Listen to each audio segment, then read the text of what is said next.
I have many strange stories as I spent a lot of time out in the wilderness, often alone, but this one thing happened just a few months ago and it was absolutely crazy.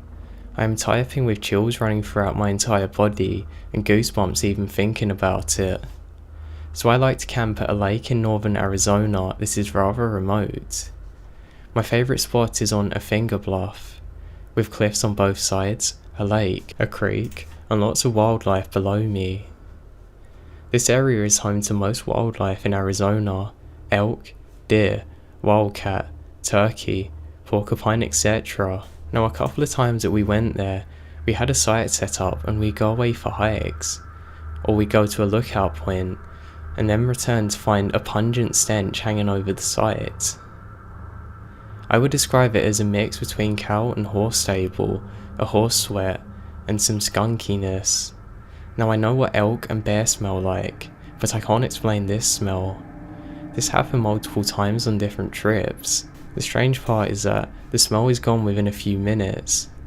Anyway, a few weeks ago, my good friend and I decided to go camping at that spot on a whim. I need to spread some of my dog ashes in the area. So we started packing up at about 7 PM Friday, and we're just getting into the off-road section by around 2 AM. It started snowing nearly blizzard conditions once we got off-road.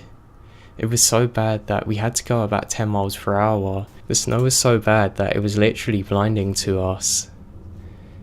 It was getting deeper and deeper by the minute. We were going rather deep in and doing some serious 4x4ing. We knew that we may be stuck at the spot for a few days, but if that happened, we just have to accept it. So we arrived at the camp at about 3 AM and set up our tents.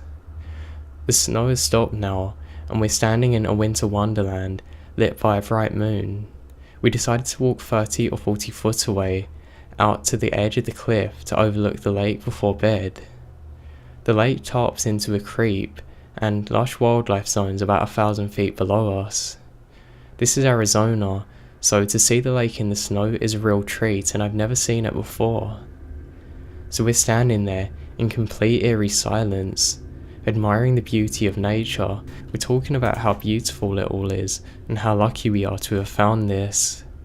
We then notice the echo off the opposite sides of the cliff, in the silence about half a mile away, so naturally I let out my best rendition of a Bigfoot or war cry.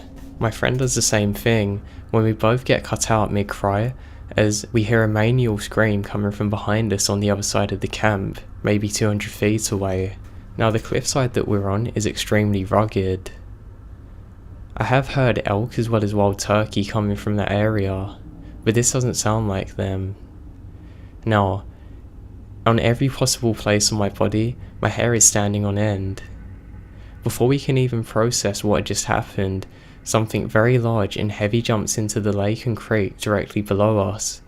There's a very loud accompanying thump and splash, like somebody did a cannonball, and then bobbed back up to the surface. There is a time delay, and then something starts kicking and splashing violently, swimming across the water towards us. You could clearly hear the legs kicking like a human, very powerful. You could hear the concussion in the water with each kick. Splash, splash, splash. It sounded like a 500-pound man who is a very poor swimmer who's swimming fully clothed with boots on. There was no delay in any action. It is very deliberate and obvious that it's coming directly towards us. So this splashing sound actually continues for a few moments. It then reaches our side of the water. Without any delay, you hear the dripping and the river rocks clinking as it gets out of the water and immediately starts smashing towards us. It's at a constant pace. At this point, we're both looking at each other. We can't believe what's happening. My friend already had his pistol holstered on his belt and was about to pull for it. Now breaking limbs soon given away, the sound of something scrambling over the boulders as it made its way up the hill towards us. We both stood there for as long as we could, until it was obvious that this thing was probably only a minute away or so. I was no longer comfortable being there unarmed, so we both hightailed back to camp to get my gun. We stood there for longer in complete silence trying to hear anything, waiting for something, anything to happen. Nothing did.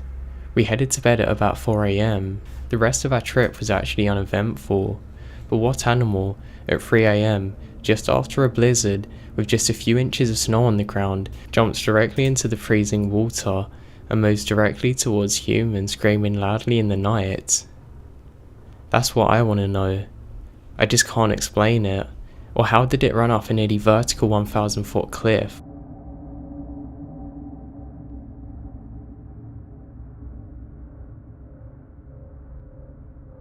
Not a professional or anything, but while my brothers and I were camping at this primitive campsite in West Texas, it was about 12:30 at night. We start hearing this very faint opera music in the forest around us. We're heating up some food on our fire.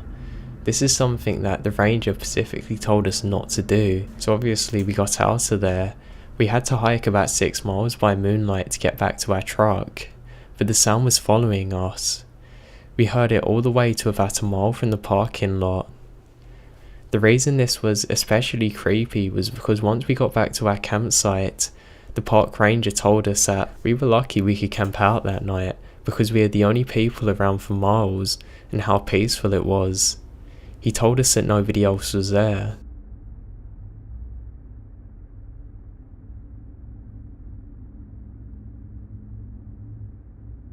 I was winter camping in northern Wisconsin with a few buddies when, at around 11 PM, a guy appears in the firelight out of nowhere, with no flashlight or headlamp or anything.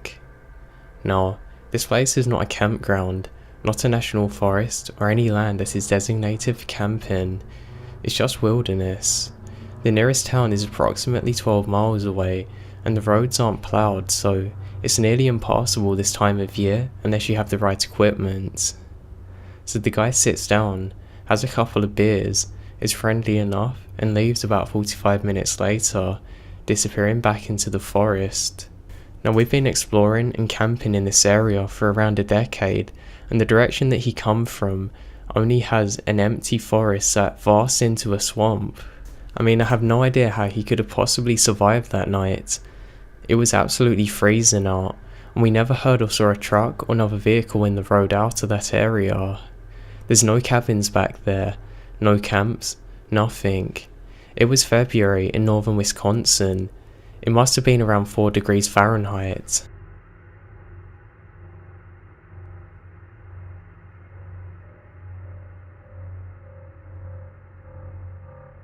As a child, my dad and I would occasionally go hunting together. I was 14, and my dad knew a guy who owned what seemed to be half of Georgia. I mean, the amount of property that this guy owned was ridiculous. He would let people hunt out there. If he trusted you, he'd let you camp out there for a couple of nights if you really wanted. He'd always make sure that we had a way to call for help though. Now I love camping out there. I loved it a lot more than I did just going hunting for a few hours, then coming home. I like the woodsman feel of living out in the woods. So we woke up early one morning and hiked into the woods. It was still dark when we get to our stand. We didn't see or hear anything, not even birds. I remembered my dad commenting on it, and looking back, it should have been a sign. Now we're frustrated. We pack up and look for a spot to camp at, seeing where we could go later in the evening. My dad suggested that we go deeper in. That'd give us a better chance of seeing something, so that's what we did. We ended up hiking for a few hours, found a clearing and set up a small camp. Got settled and passed the time, freaking ourselves out by talking about Bigfoot and other woodland creatures. We hike a ways from camp, set up our blind and wait again. Nothing. When we make it back to our tent, it's been pulled up and is now lying flat. Not in a neat way, it's just kind of laying there. We thought it was just a strong wind or something, maybe it collapsed. We didn't think too much of it. Since we didn't see or even hear anything all day, we decided to leave the following day and try again later that week.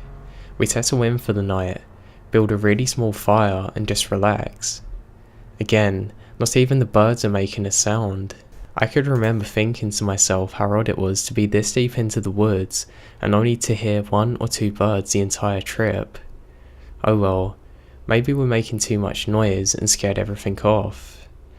We then go back to sleep and settle in. It's pitch black now, middle of the night. I wake up for some reason, just trying to go back to sleep.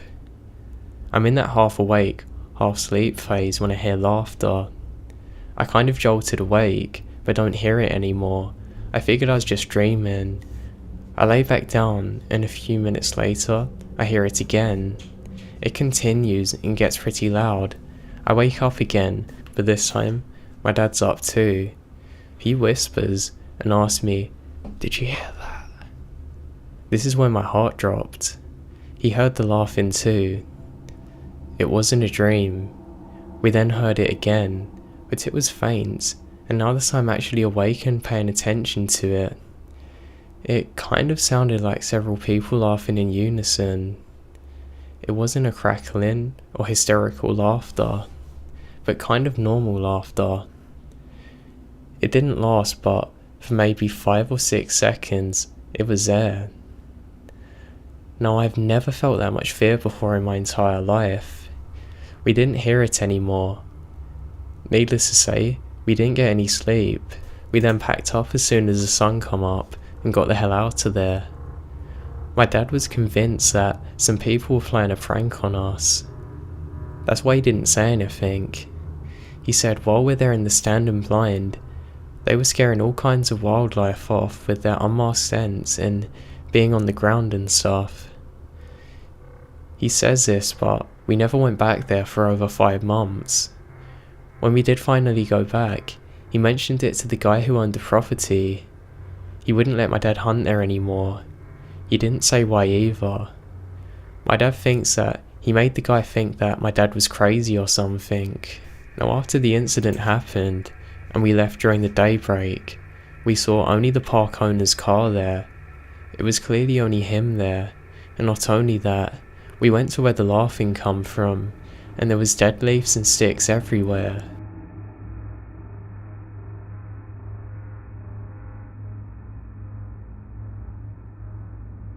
I used to work as a field mechanic for natural gas engines powering compressors in the Eagleford Shell along the Mexican border. Now, working that job, you have to go down remote ranch roads all the time, and it's not uncommon to see illegal immigrants just crossing the road right there in front of you. So one day, we go down to a unit that had a high concentration of H2S gas. It had sprung a leak. For those of you who don't know what this gas is, it's very poisonous to humans, so we have to wear special masks and other equipment so we're not hurt while working. Well, when we pull up to the location, we see some immigrants sitting on the shade side of the engine. We started yelling at them to get away, it's dangerous, but soon we realised that they're both dead.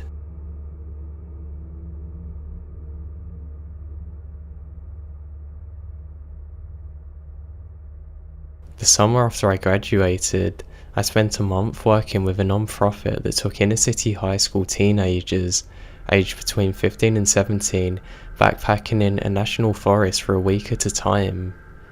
Most of these kids had never been hiking, much less backpacking. I had 2 girls on the second week, and they planned on not sweating. Good luck with that. Now, going into our last week out, my partner and I are feeling great.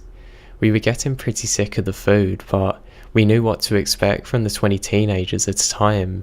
Now, most of them were really nice students who we really enjoyed being around. Now, on the first day of the last week, my partner accidentally kept the van keys that the guide needed, so he went to meet her and give them back while I stayed with our other students. Half an hour later, I get a radio message saying that I needed to come to the group immediately. I ended up putting my group students in charge and told them not to move anywhere from that spot for any reason. I then ran all the way to the site and found a student laying on the ground next to a small lake. One of the guides was puking in the water while the other was trying to call the emergency services on the satellite phone. My partner was conducting CPR on the students. What happened next? Now while my partner was meeting one of the guides from the other group to exchange the keys, the student decided to go swimming. One of the boys panicked while swimming out on a rock and started drowning. Their other guide, an EMT, swam out to save him, but the student was panicking so much that he started to climb on the guide and almost drowned him. The EMT had to swim away. Then another student, who was a certified lifeguard, tried to save him, but was also being pulled under and had to get away. By the time the lead guide returned, the student was drowning and completely submerged and no longer responding. The lead guide swam out to save him and pull him out from the lake, right when my partner ran back. He then heard screaming and shouting and knew there was a problem. He told the student to radio me. Now right before I got there, his heart had recently resumed beating from the CPR and he started to breathe on his own. I monitored his breathing while talking to the emergency personnel. Once the emergency helicopter landed, I ran out to meet them and escorted them to my student. They hooked him up to an IV and carried him out. I ran back to my group and escorted them back to the bus pickup location without being able to tell them what had happened. They were understandably upset for having their trip cut short and having to sit in the same spot for 2 hours. I let them open all the boxes of cookies and whatever food they wanted, and that made them happier. Now in the end, the student survived. He wound up staying in ICU for over a month in a medical-induced coma to heal his lungs. He amazingly survived. I never saw him again though. We weren't allowed to contact him.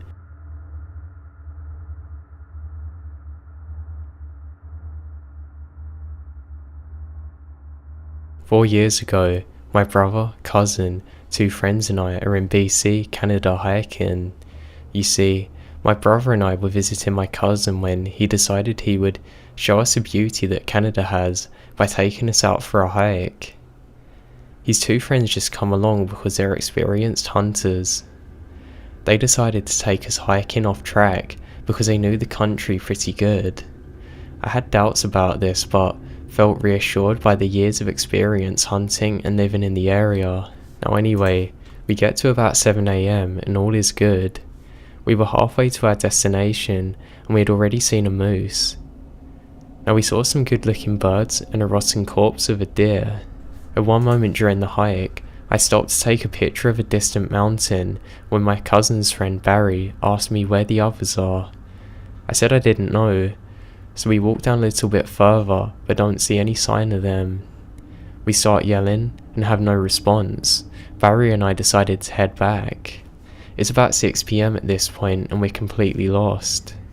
We have some water and some hot soup, and we're not starving but we're not exactly comfortable either. We're walking past some rocks when we see a truck slowly transversing a narrow track. We start legging it. We're soon noticed by the driver of the truck. He introduces himself as Thomas and offers us to be driven out of town. He's pretty nice to us, offers us some rabbit that he's just caught.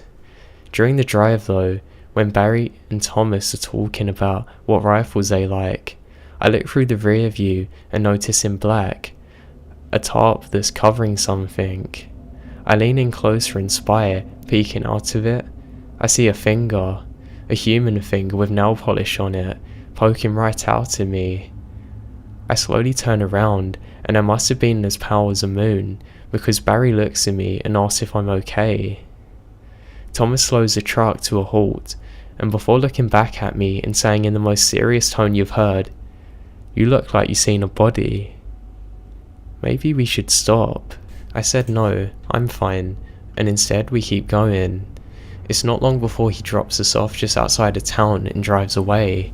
Barry asked me what I was doing back there and I started to explain what happened to him. Before calling my cousin at the payphone, we head to the police station to report Thomas. We get reunited with the others after a little while. Now they found his truck abandoned along the side of the road. Neither Thomas or the body was found. They did find a fully loaded pistol under the driver's seat, meaning he could have murdered both of us. It still scares me thinking of that to this day. Creeps me out even more knowing that he never even got found.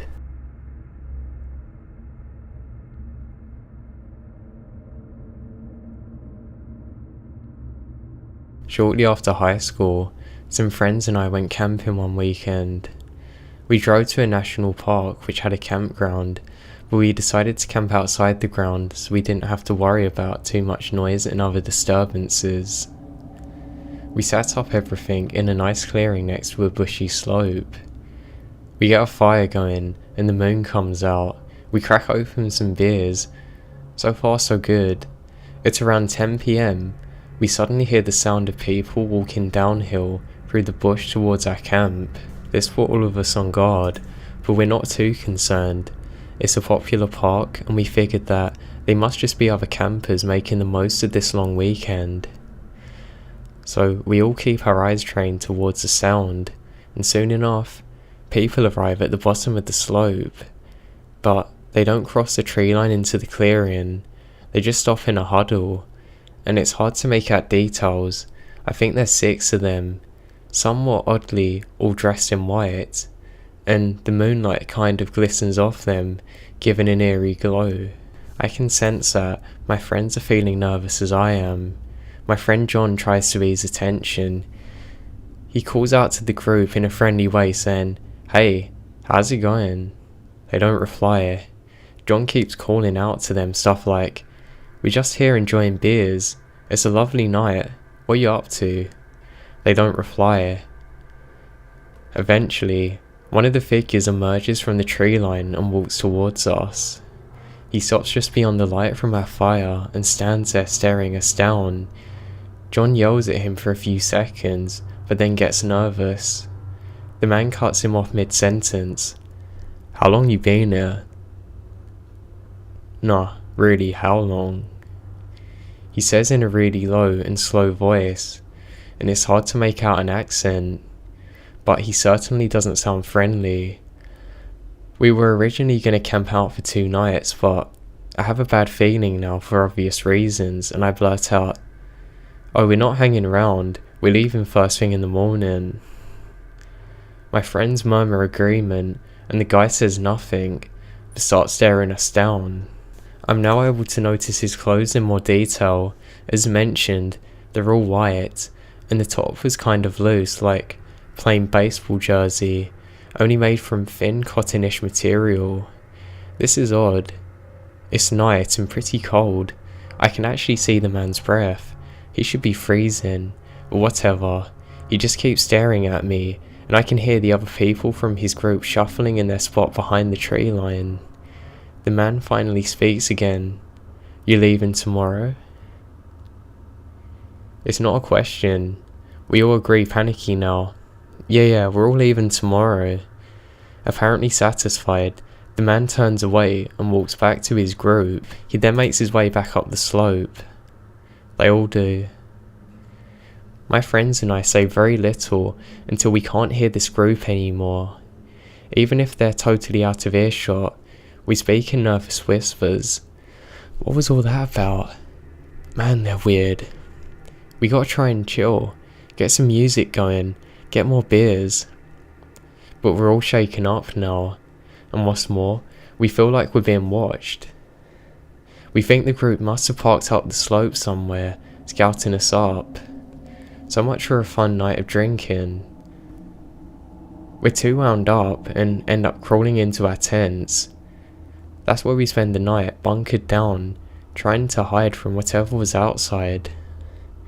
We get up early and immediately leave. The whole time we're trekking back, we feel like we're being tailed. The sensation of being watched never leaves us. Once we're loaded into the car and on the road, we finally relax. Man, that was freaky last night. We kind of get over it, kind of excited in a weird way, coming up with different theories. Meth heads, occult, Satanist. We really have no idea, we're just happy to be out on the road. We then stop at the nearest park.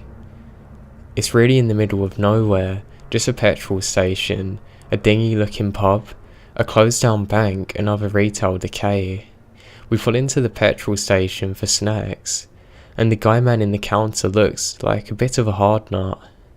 But we chat for a bit and he's friendly enough. We tell him about running into some weird people last night in the park. He's very interested.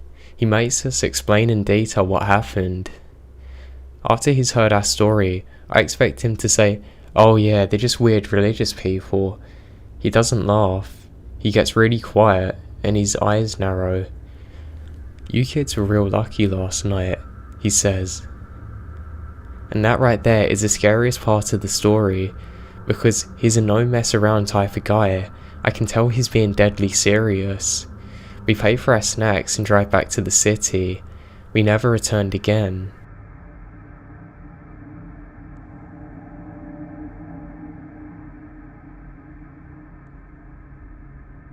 Not a professional or anything, but while my brothers and I were camping at this primitive campsite in West Texas, it was about 12:30 at night.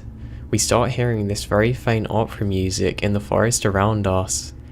We're heating up some food on our fire. This is something that the ranger specifically told us not to do, so obviously we got out of there. We had to hike about 6 miles by moonlight to get back to our truck, but the sound was following us. We heard it all the way to about a mile from the parking lot.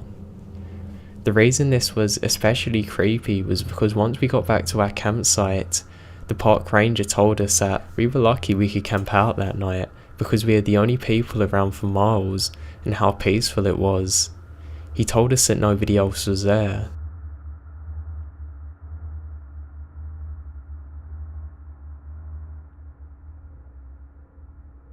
So in NC, there's a town that the army bought and used for training. They replaced the doors and the electrical stuff, but they let the rest of it just get really run down. It's really cool because the home is over 100 years old, so it's getting to the part of the day where it's dark, but not dark enough to not be able to see far, but still the trees make it really shadowy and hard to see. So it's a group of 7 of us going into the home. First interesting thing, so I drove the second car with 3 other people.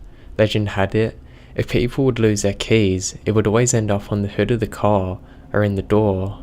So I very scientifically and deliberately wait until everybody is out and all the doors are closed properly. I then hit lock on the fob. Remember this for later. Now we all ended up splitting up into smaller groups. I ended up alone. My wife and her friend go back round to the back, and I stay out the front walking around scanning the woods.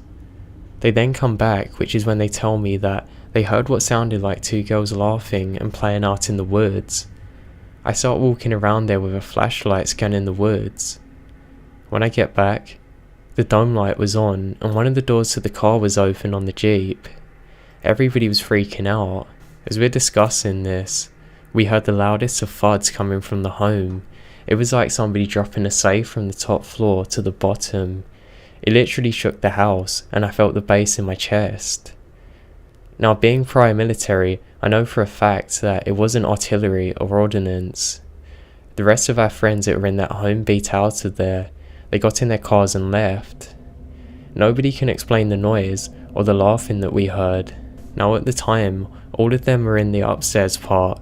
They looked in the bedroom, then went to explore the next room, and the sound come from behind them, in that bedroom. They still have no idea what it is to this day.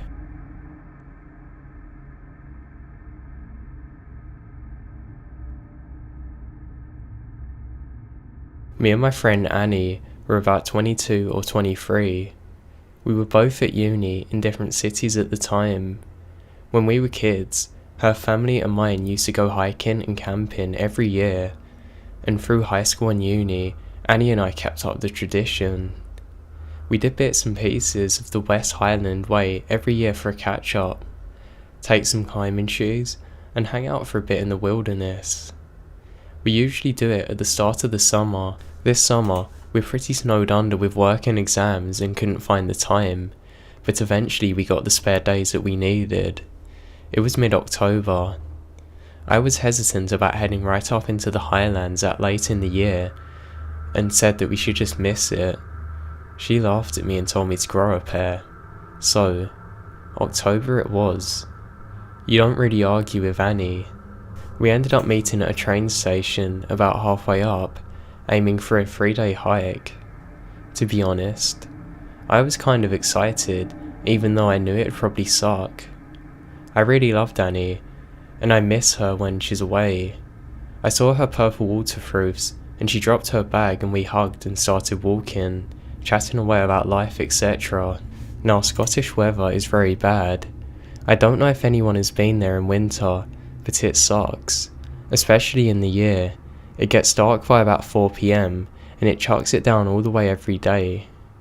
Apart from the days when it's moody and overcast and crappy, or it's snowing. We've got a Scottish word for it. Derrick. Dark, bad weather. I mean, you can't see a thing. Everybody's miserable. So now it's absolutely pouring down, and in the end we just given up. By the time we met at the station, it was about 10 AM, and we forgot it got dark early, so by the time the sun had set, we'd only gone about halfway to the place we usually stop at. We hiked along a bit further until I had enough and told her that I wasn't up for going any further, and I'd be cool if we just camped. "Annie," I said, "put the tent up, I'm soaked." "I don't care." So we shoved the tent up on the first flat bit we found. We stumbled around in the darkness and eventually got in. The next morning, we wake up and we find out that we pitched our tent in the bog and about 2 feet from the burn, and everything was soaking wet. On top of that, we were miles and miles from the next train station, so we pack up, raging, kept going. We discussed it a bit more, and in the end decided to head for a bothy bit we knew was nearby. At least it had a shelter.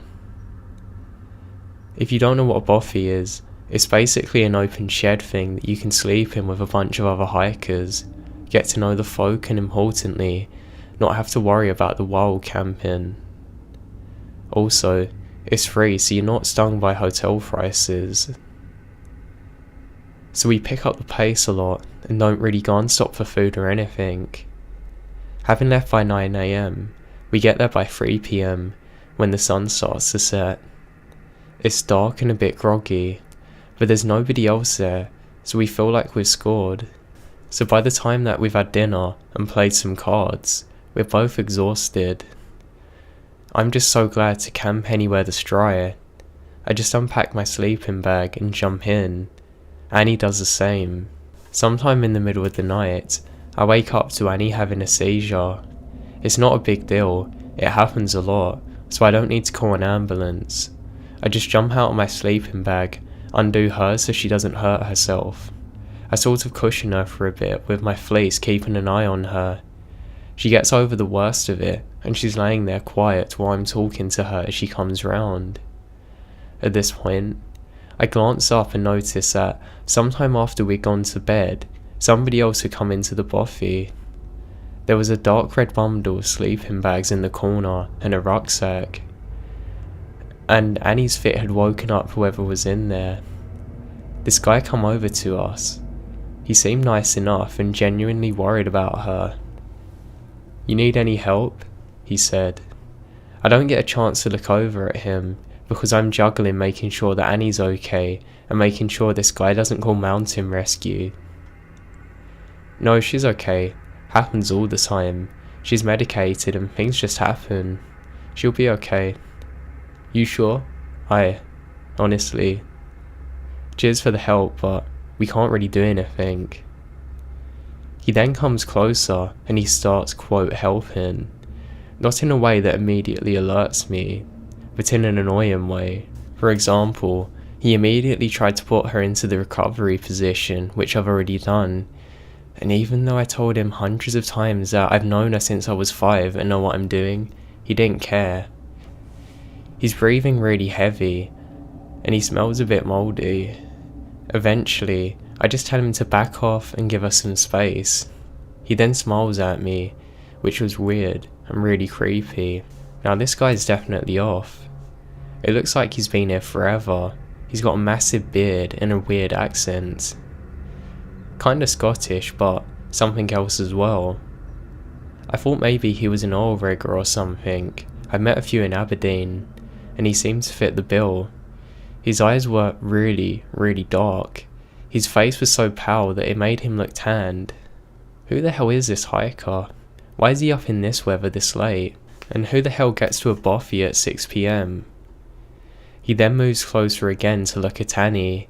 Then I tell him more firmly that I've got her and I don't need help.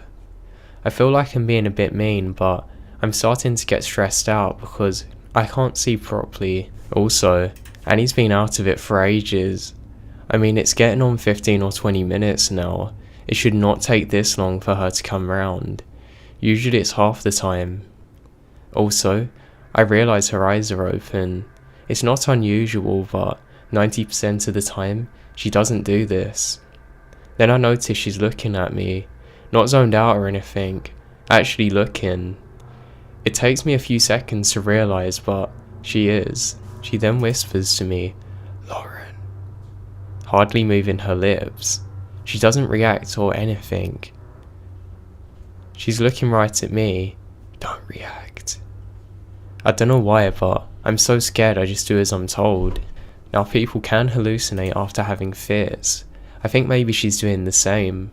Part of me thinks that, but the other part of me realises that she's now staring over my shoulder, where the red sleeping bag man is. I go to slowly turn around, but she grabs my arm. I'd put her in the recovery position, but from where she's lying, she's able to squeeze my hand without moving a lot. I freeze, just keep looking at her, keeping my voice normal. Now at this point, I really don't know what else to do, to keep talking to her saying like, "Annie, it's me, can you hear me?" All of them things. Then, her eyes flicker back to me and she whispers again. She's basically mouthing it. If I didn't look at her, I wouldn't have known what she was saying. "Lauren, ask him for help. Don't panic." Okay, really weird. I'm really scared now. So I slowly let go of her and turn around. I'm now finally able to see what she's looking at. The red sleeping bag man has been sitting in the corner watching us, smiling the whole time. Only now, there's something in his hand under his jacket. I thought he got out climbing gear with him, but all I can see is a rope and no harness or anything. It's not climbing tape he's got. It's a massive roll of something darker. He's just staring at us waiting. I don't know what else to do, so I move an inch or so away from her and look this guy right in his eyes. "Hi, sorry mate, can you give me a hand? She's not waking up. I'm really scared now." He doesn't move. I can feel my voice tremble. Not acting or anything. I'm genuinely terrified. I then remembered from before when he was helping me that he kept on trying to touch her hair and stuff. In a moment of panic, I asked if he could move her hair out of her face so I could check if she is still breathing. I don't know why. I'm not as smart as she is, but I've seen too many crime thrillers and sort of assumed it's a psychological thing. Maybe he liked that she was being vulnerable. Whatever, it worked. He gets up, dead slowly, and moves towards us. He puts his hand on her hair and starts smiling, really slowly. I can hear him breathe now. It's really scaring me, especially when he leans in closer and says, "You're gonna be my favourite." Annie has her eyes closed now. I put my hands in hers, then I can feel it. She's squeezing, not like calm down, it's okay. Squeezing steady, 3, then 2, then 1. And at 1, she opens her eyes and swings for him at the same time I do, punches him right in the throat, and from where I'm sitting, I can get him square in the groin. She decks him again. I automatically grab his rope. He's not exactly going down without a fight, but between us, we've got our hitchhiking sticks, massive boots, elbows, and a lot of adrenaline. We then get him tied up in about a minute, and we grab our stuff and get outside as fast as humanly possible, and then do something that I never thought I'd see Annie do in her life. Call mountain rescue. They come get us in about an hour, and then we get to the town where we give a full statement to the police. A few months later, we found out that they let him go. He didn't actually do anything to us. According to the police, there was no evidence of him trying to hurt us, and there was no evidence that he was going to use the tape for malicious purposes, or cause any other assault or harm to us.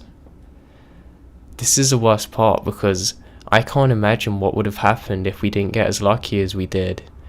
Even if Annie hadn't had a seizure, he would have definitely attacked us in our sleep.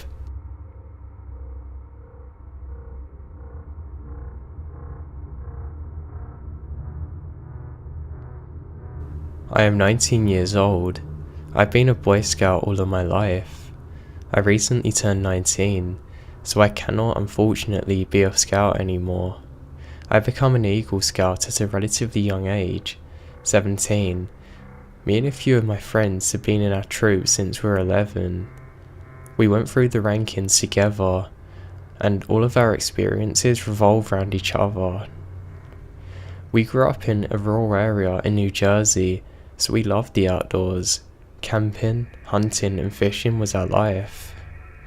One of my friends, Luke, asked me and my other friends Mark, Nick and Owen if we wanted to go and hang out in a hunting reserve in Pennsylvania. His uncle owned 8 acres of woodland full of lakes and streams. Now he invited us for a 4-day long camping and various other activities trip. Since we're all into that stuff, it was all set. We drove out on a Tuesday night, and it took about an hour and a half to get there. Once we got there, we got to a wooden cabin that Luke's uncle owned, and that he let us use. He unlocked it. Now I have to say, it was nice. It had a toilet, stove, lights and other goodies. It wasn't a full outdoor and camping experience, but it was close. We brought a cooler with some drinks and we were set. It was nice. It was like it used to be, us sitting around a fire, just talking. At about 12:30, we went to bed. The following day at about 6, Luke woke us up to go fishing. We grabbed our gear and went to the lake. It was a cold morning, but still pretty nice out. The sun was beginning to rise, and the sky was turning blue. It took us about 5 minutes to get there. We spread out. I picked up my rod and went out for a few casts, so we were all about 15 yards apart. The lake is very large, you can barely see the other side. I was casting and Nick muttered, "What the hell?" I turned around asking him what was wrong. He then pointed diagonally across the lake from where we were, and we see a faint figure standing. It looked rather tall, but I couldn't make out much else. I then looked back at Nick and called Luke, Mark and Owen back. We showed them, and it just kept standing there. We slowly walked back away to the cabin, forgetting almost entirely about it, playing cards and listening to music. It was about 1:30 p.m. We were hungry. We went out back to the little charcoal grill. We put some burger patties on and brought out the grill. We fired it up and Owen, being the best cook, made them. The rest of us were joking around and hanging about, when we heard some crunches from the wood surrounding the cabin. Everybody stopped and looked. Over at the tree line, about 10 yards away, we can see a person who was hiding behind the tree line.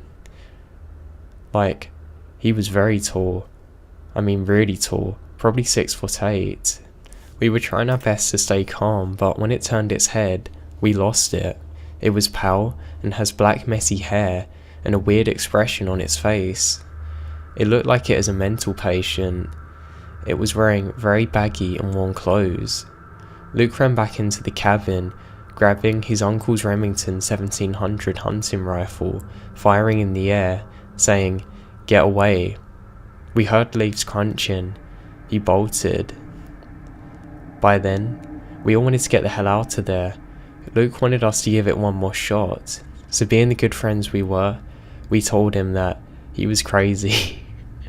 He was pretty much begging us, so we said yes. We went into the woods for some hunting and just to observe nature.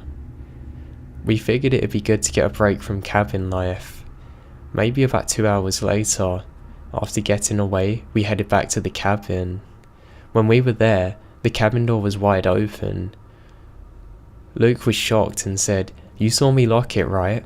We said yeah, as he made a big deal out of the whole thing. We were armed, so we raised our weapons and walked in. Inside, the place was ransacked. Most of the food and beer was gone, a few personal items weren't there, and there was a note on Luke's bed. It only had 4 words on it. It said his uncle's full name and Luke's full name. That was it.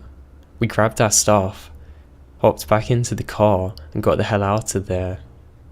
Now the most off-putting part of this is that how the hell would this person have known Luke and his uncle's name? I'm in fear he knows mine and all the rest of us. I really hope nothing else comes from this.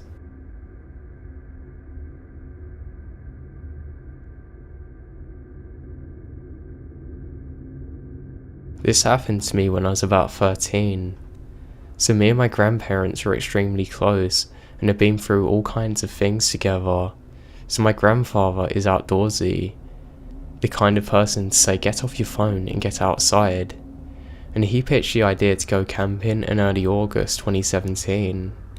I was kind of excited because I don't really get outside as much as I should, and I loved the idea of spending some time with him. That being said, we weren't going true camping. He wanted to go into the woods I told him about with a nearby campground that we could go to. He was still thrilled, so we embarked on our weekend journey. Just let me paint you a picture. Our campsite was a dead end aside from the one side to ours. It was right near the lake. It was beautiful, but to our dismay, we had people right beside us. We did all the camping things, made fire, swimming, even telling each other spooky stories around the campfire. So we hit the sack at about 10 PM because there was not much else to do. As soon as my head hit the pillow, it started. The crunching sounds of leaves around our campsite. We didn't think anything of it at the time because the night was young. Some idiots were setting off fireworks anyway. Hell, even our neighbours were still laughing. I fell asleep. 11 PM is when it started to get weird. The party was still on, but our neighbours shut up. So the crunching of the leaves didn't make any sense. It was consistent, so my guess is that the noises were footsteps. No one needed to be on our campsite, especially not at night. It didn't make sense. My grandpa was very on edge at the time too. We're both feeling very paranoid. I then wake up again and check my watch. It's 12 AM. It started raining. The water is splashing against the rocks and the thunder in the distance is quite loud. Even with the sounds of rain on the side of the tent, you can still hear the footsteps and whatnot. The unsettling nature of the situation starts to eat away at me. I wasn't scared, just creeped out. Sleep overcome me though it didn't come easy. Now a crack of thunder did eventually awake me again. There was a full-blown thunderstorm now. I felt relieved as I thought the footsteps stopped, until I heard the thump of wood. I didn't know how the person did it, but it was very hard and loud, and they were 2 very distinct knocks, followed by 2 large splashes. God, this is terrifying. That's my only fault as the footsteps continued. I stayed there still for about 2 hours. 5 AM now. Daybreak is near, though my heart nearly exploded when I heard somebody trying the zipper to the tent. I then saw the outline of 3 fingers being dragged across the tent. My body shut down as they come closer and stepped towards the fabric. They brushed against my head. Now every nerve in my body told me to scream, but I didn't. I was terrified. The hand trailed away and eventually became quieter and quieter. I went to investigate. The ground was turned up from the mudstorm, but there was lots of boot prints everywhere. Easy to say that we dipped the hell out of there after that. After that nothing come of it, but we never went out again camping since. Can you just imagine knowing that somebody's walked in circles around your campsite for 8 hours straight?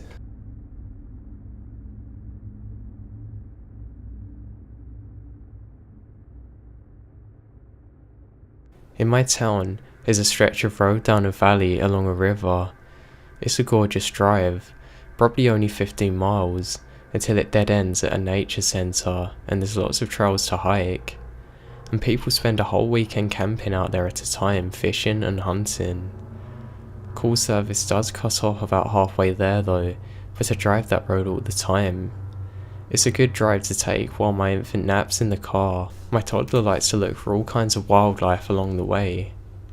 There are a few houses along the way, mostly tucked up the side of a mountain hidden in the trees, but we usually pass a few people along the road out for a jog or walking the dog. So one morning, the baby falls asleep in the car, so we take a drive to the nature centre and back, looking for a moose or an eagle. It's about -6 Fahrenheit. The roads are kind of icy but not too bad. When we get to the dead end, we turn around and head back towards town. When about a mile down the road, I see 2 people walking along the shoulder. Not unusual. It's a pretty morning, but as I get closer, one of them jumps out into the middle of the road frantically waving me down. I slam on the brakes. Because of where she is standing, I very nearly slammed into her. I finally managed to stop. Now the way she flagged me down, I thought one of them had maybe gotten hurt, with no cell service or anything. I then opened my window a little bit, and 2 of them ran up to the car. The guy hung back, just behind my blind spot, which immediately made me nervous. I couldn't get a look at him. Red flag number 1. But the lady come up to my cracked window and said that their car had broken down and they desperately needed a ride. Now I hadn't passed another car along the road. That was the second red flag. I explained that I had my kid in the car, so I had no room, nor was I comfortable having strangers with my kid. This just made her angry. I offered to call them a cab or an Uber, but she refused both of them. Then she just started trying to open my car door, which thankfully was still locked. The guy behind my car started yelling and cursing at me. I just said sorry and drove off. As soon as I drove far enough to get a signal, I called the non-emergency police line to let them know about the stranded hitchhikers. Turns out, the police were looking for them because one of the homeowners along that road had found them sleeping in his car. They were trying to get back into town to disappear before the cops found them. The cops never found them though. I kind of brushed it off. That's until a week later while watching the news. They're on a feature story because they're a husband and wife. The husband murdered the wife and tried to frame it as if she'd just fallen and tripped down the stairs. There's no doubt in my mind that if I let them into my car, they would have successfully forced their way in and would have killed me too.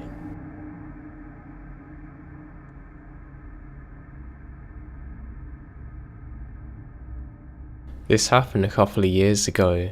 It's time to get it off my chest. I was around 18, and for a period of time, I was very physically active. I have struggled with some bad habits brought through excessive partying, but exercise proved to be very helpful in this regard. I regularly went jogging. Now mind you, at the time I lived in a small town in the ever so peaceful Scandinavia, all out by myself jogging in the woods, not a soul in sight, so my class at the time didn't start until around noon, so I went out for a morning jog. For all daylight and everything, I went on my bike to the tracks, left my bike at the tracks at the jogging station. Don't know what else to call it, but some of you will know what I mean. Now as I'm about to enter the tracks, there's 2 middle-aged men, they're just sitting by the cottage. I glance at them, only to find myself looking in the eyes of one of them. The way that he looked at me was deeply unsettling. It was only for a moment, but I'll never forget how I felt with them piercing eyes on me. My gut is making an honest effort trying to tell me that something is very off about the situation. These men are wearing jeans and leather jackets. They sure aren't here for the sake of exercise. But I brush it off. I think I'm overreacting. Turns out though that I was wrong. I had only been jogging for a couple of minutes when I suddenly felt like turning around. and there they are, in a white minivan, following me on the tracks. I felt that man's devilish eye on me again. Oh God, I thought to myself. I'm doing my best to try and think of a logical, non-threatening reason for them to be following me. Can't think of one that makes sense though, so I'm trying to work out what on earth I'm going to do. I don't want to make it obvious that I'm terrified. If I start running fast, I'm going to be prey. I mean literally nobody else is here. Fortunately, I've been on these tracks a number of times before, so I know that there's going to be a sharp curve not too far away. So I try and act as if I'm not least bothered by the whole situation. As soon as I pass the curve, I'm out of their vision for a short while. I sprint into the woods as if my life depends on it, and hide behind a small rock. As I'm crouching down, I see a white vehicle pass a sharp curve. Soon, they're out of my sight, but I don't dare move. I know that once I've passed the curve, they'll know that I'm nowhere in sight. They'll know that I've ran off somewhere. After the curve, the trail is in a straight line for quite some time.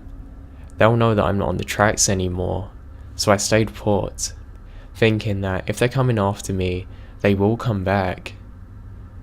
If I'm overreacting, they'll carry on doing whatever they're doing, and I won't be seen again. But the white van did come back. At this point, I don't even want to breathe, because I don't want to give my position away. I can't fully remember if the van stopped and the dominant man went outside, or if they simply passed the curve again very slowly in the search for me. But I vividly remember when the little van went back where it come from, I was somewhat relieved, though still worried. Thing is, all tracks lead behind the cottage where these men were likely to be. I then decided to carry on deeper into the woods, glancing over my shoulder every now and then to make sure that nobody's there. My sense of direction is somewhat okay when I'm in the forest for some reason. I'm useless otherwise. Anyway, I know that there will be a highway if I keep going. I'm reaching the highway and finally make it back there and can go home. It usually takes me half an hour walking from the tracks to get home. This journey took 3 or 4 hours but was totally worth it. I can't remember if I ever went to pick up my bike or not. I just know that these men had bad intentions.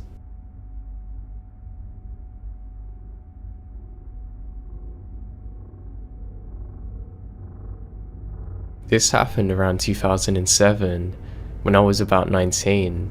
I had just graduated high school, but not yet got to my own place. My friend Zach and his brother Chris had their own apartment, so naturally, I went there all the time. One such night, at around 2 or 3 AM, we decided we needed snacks, so decided to walk to a nearby gas station, cutting through a small wooded area to get there. Cutting through the woods again on our way back to the apartment, I noticed a man walking in the opposite direction. He was of average height, but fairly stocky and strong looking. He was wearing a black zip-up hoodie with the hoodie over his head. He was wearing a hat too, and a long red beard. He only appeared to be a few years older than us. He was staring intently at me as he walked past. "Geez, what's this guy's problem?" I said to Chris. "What guy?" he responded. I turned around to point him out and noticed that he has moved to our left side, where he was on our right side the first time. Also, he's now facing our direction. I mentioned something about this to Chris and Zach and we pick up the pace. I turn around again to see if he's still there. This time, he's peeking out from behind a tree watching us. Crap, I think he's following us. I say to them, "Now if a guy follows you into the woods at night, it's not a good thing." I turn around again.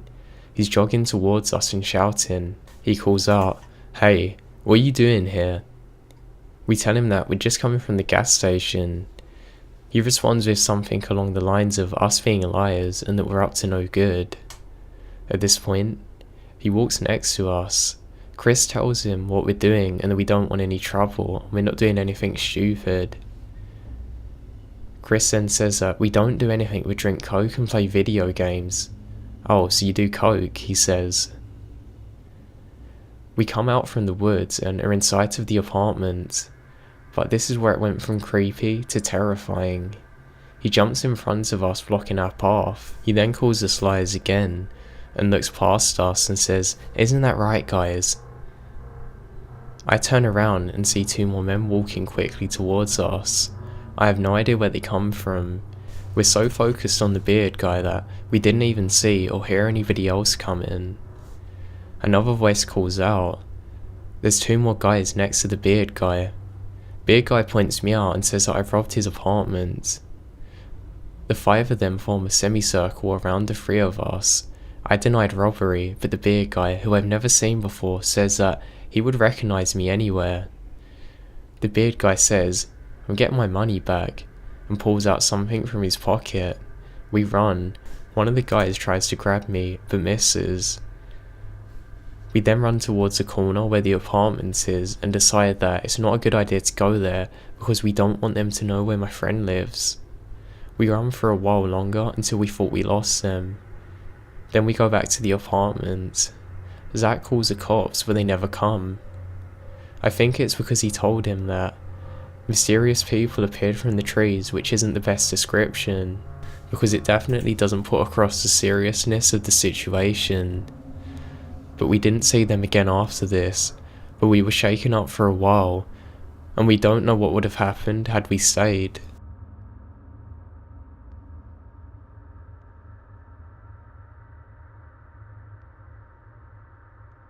So my family owns a cabin on a lake up in New Hampshire. We go there every summer. It's basically our home away from home. There's other homes up on the lake, quite a few near us, but beyond that, it's a rural area. There's miles of woods stretching beyond the lake and houses, so there's really no reason to be in the area unless you were hunting, own a lake, or were visiting the lake for whatever reason. So one night, maybe 6 years ago, so it was late at night, my girlfriend and I were laying in bed chatting to each other when all of a sudden, we hear footsteps outside of the open window. The window lays open only about halfway up on the wall on the other side of the bed, and is situated so that it opens right at the bottom of the bed where our feet are. The ground around my home is covered in layers of pine needles that drop from above. It's very hard to walk upon quietly, but the footsteps sounded like whatever was making them was trying their best not to be heard. They sounded relatively close, but we rationalized to ourselves that they probably were being made from some kind of animal. A few minutes go by and we hear them again, except this time they seem closer. They seem to be right outside of the window, still trying to move quiet. At this point, the two of us are starting to get freaked out. To our horror, we then look down and see a hand slowly coming through the window. Of course, we scream and wake up the home. My parents come running out to their adjacent room. We tell them what happened. My father rationalizes that it was a figure of our imagination, but it's very obvious that it wasn't. Both of us saw the same thing at the same time. I'm still not sure what happened to this day.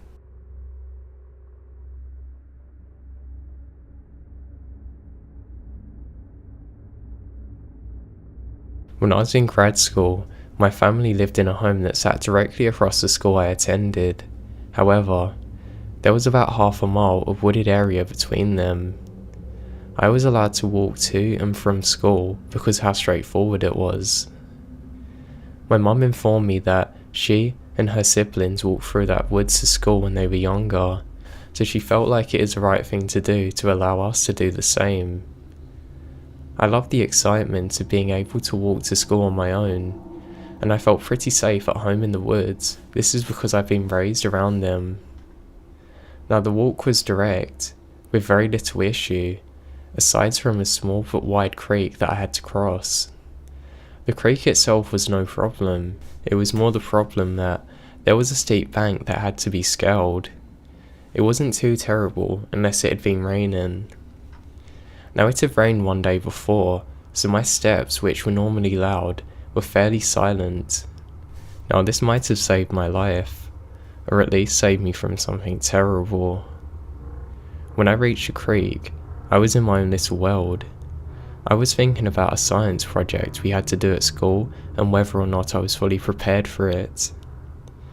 I was doing the supernova section, and I wasn't feeling very ready to make a speech in front of everybody about it. Anyway, I reached the creek and dropped down the first bank with a slight wet thud. I crossed over the water and began looking for something to grab a hold of to pull myself up. There were usually roots sticking out to use. Before I climbed up to the other side, I heard a noise, like people talking. I stopped and waited to see if I could hear it again. I did. I heard a couple of boys talking, getting closer to me. I then quickly smashed myself up against a bank to listen to what they were saying for a minute. I don't know why, but something just told me to stay away, that something was wrong. The boys come so close, all the way to the edge of the creek bank, but they didn't jump down. If they had, they would have seen me in a flash. As luck would have it, there was an overhang that I was able to hide under. I then listened as the boys talked. Yeah, she comes here all the time. She'd be coming any minute. My heart sank. I was the only person that walked this trail from school, and they were directly in my path. That isn't to say that nobody else has ever walked in the woods, but in all the time that I've used this trail, I've never seen another person use the trail before. Now, to get to the woods from my home, I had to cross a road and walk through a small flat area that has no trees. And from the other side, I had to walk through the school's football field. Anybody from there could have seen me. So I stood there plastered against my wall, waiting for them to catch me. But they walked around a little bit, smoked some cigarettes, and getting frustrated said, "Where the hell is she? I thought she'd come here all the time. Maybe she isn't coming to school today. Anyway, we gotta go now." The high schoolers then caught their bus to high school at the elementary school.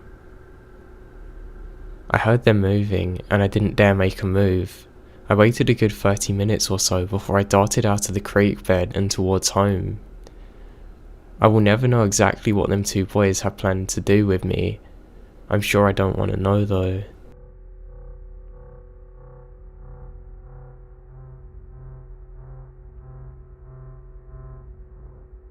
Just a little background information. I'm a 26-year-old female, kind of a tomboy. I grew up climbing trees, playing in the dirt. I've never touched a Barbie doll in my life. So back in the summer of 2002, I was 16 at the time. My boyfriend asked me on a camping trip with him and his parents. Me being the tomboy that I was, I graciously accepted. His parents were planning on a weekend of us going out rafting, boating, swimming, the works. I was in paradise. Now they had an RV, it was fully furnished, and I slept in the kitchen and living room area. So as a side note, we're out in the middle of the woods, a designated camping area. It was so quiet and peaceful. You could hear the river in the stillness of the night. It was soothing. I remembered thinking to myself, I could live here forever. The next day was probably the funnest day of my life. We went out kayaking, swam, and then my boyfriend's dad had a cookout. I can't remember the last time that I laughed so much and enjoyed myself so much. It seemed like the day flew by, but before I knew it, it was time for us to go to bed. We had a big day planned for the next day, and I was eager to get enough sleep so I could wake up and do it all over again. I remembered lying awake though, just staring at the ceiling. My boyfriend was snoring, and I laughed as quietly as I could. He snored very loud. This was the one last laugh that I got before my life was literally changed forever. There was a tap on the side of the RV. It caught me off guard. I wasn't even alarmed. I just thought it as a random noise. You know the ones. A creak here and there. Just unsettling. Bottom line is, I wasn't scared or freaked out by it too much. I tried to sleep, but I heard another tap, then an unmistakable giggle. I thought maybe my boyfriend's parents were awake and messing around with us. Silence washed over the place again. I hear the river, the ringing in my ears that you get when it's dead silent. I had this sinking feeling in my stomach. I hear people say they get it when something bad's about to happen. I felt it at that moment. In the dead silence, I hear the giggle again, followed by a scraping sound coming from outside of the RV. My heart jumped into my throat and I felt tears in my eyes. Somebody's outside the RV, but I was literally scared stiff. I could not move a muscle, and the scraping sound continued. I whispered for my boyfriend, but he kept on snoring. I was lying about 5 feet away from the main door. More silence. My heart is beating so fast that I'm afraid I'm going to have a heart attack. I tap my chest, trying to calm myself. As I'm watching the square hole in the door, I see a small hand just appear out of the darkness. I almost shriek out in fear. The hand was of a girl, no doubt. I could see those fake pressed ones that you get from Walmart.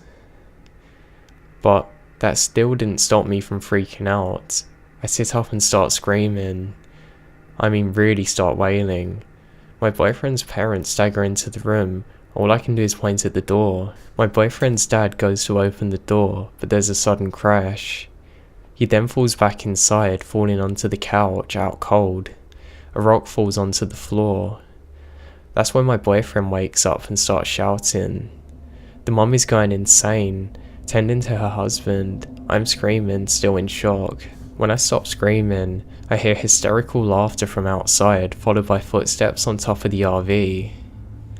We're on the roof. We're on the roof. I hear in a high-pitched, nasally voice from outside the RV.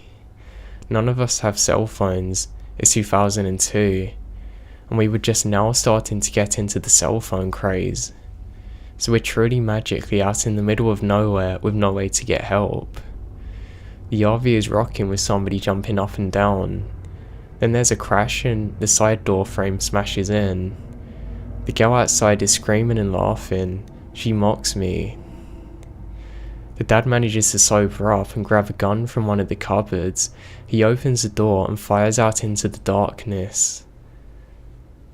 The pacing on the roof immediately stops. The shrieking girl outside suddenly stops too. Everything goes silent. I turn to look at my boyfriend. There's a window behind him. I see a face, a hood drawn over his face. I know it's a man because I can make the outline of a beard on him. That was all I could see. The man then raises a gloved hand and starts waving at me. I pull my boyfriend away from the window and start screaming. The dad runs inside asking what's wrong. I look back at the window. The man is gone. We drove out to the campsite that night with a broken window. My boyfriend's dad went to hospital with a minor concussion where the rock hit him. The parents called the police the next morning and the officers went out and searched the area. They couldn't find anything. No other reports were even filed after. I had to go through counselling and therapy because I had trouble sleeping for about 2 years after it. My boyfriend and I actually broke up due to the stress and trauma I was going through because of it actually. Eventually, I started to get better then. While I was in university, some girlfriend and I decided to go to the movies. There was one out called The Strangers. I decided to go back because I had no homework. Turns out, it was scarily like the experience I had though. I actually had a panic attack because of this and had to go hospital. A few months after that, I read a newspaper article where a woman was arrested at a campsite not too far away from where my boyfriend's parents' RV was vandalised, and they were arrested for vandalising some tents and RVs. I don't know if it is the same girl though. They didn't show her face or picture, but it did make me wonder. As of 2012, I no longer go to therapy or have nightmares, but I do own several types of guns. If you knock on my door in the middle of the night, you better have an explanation as to why you're doing so.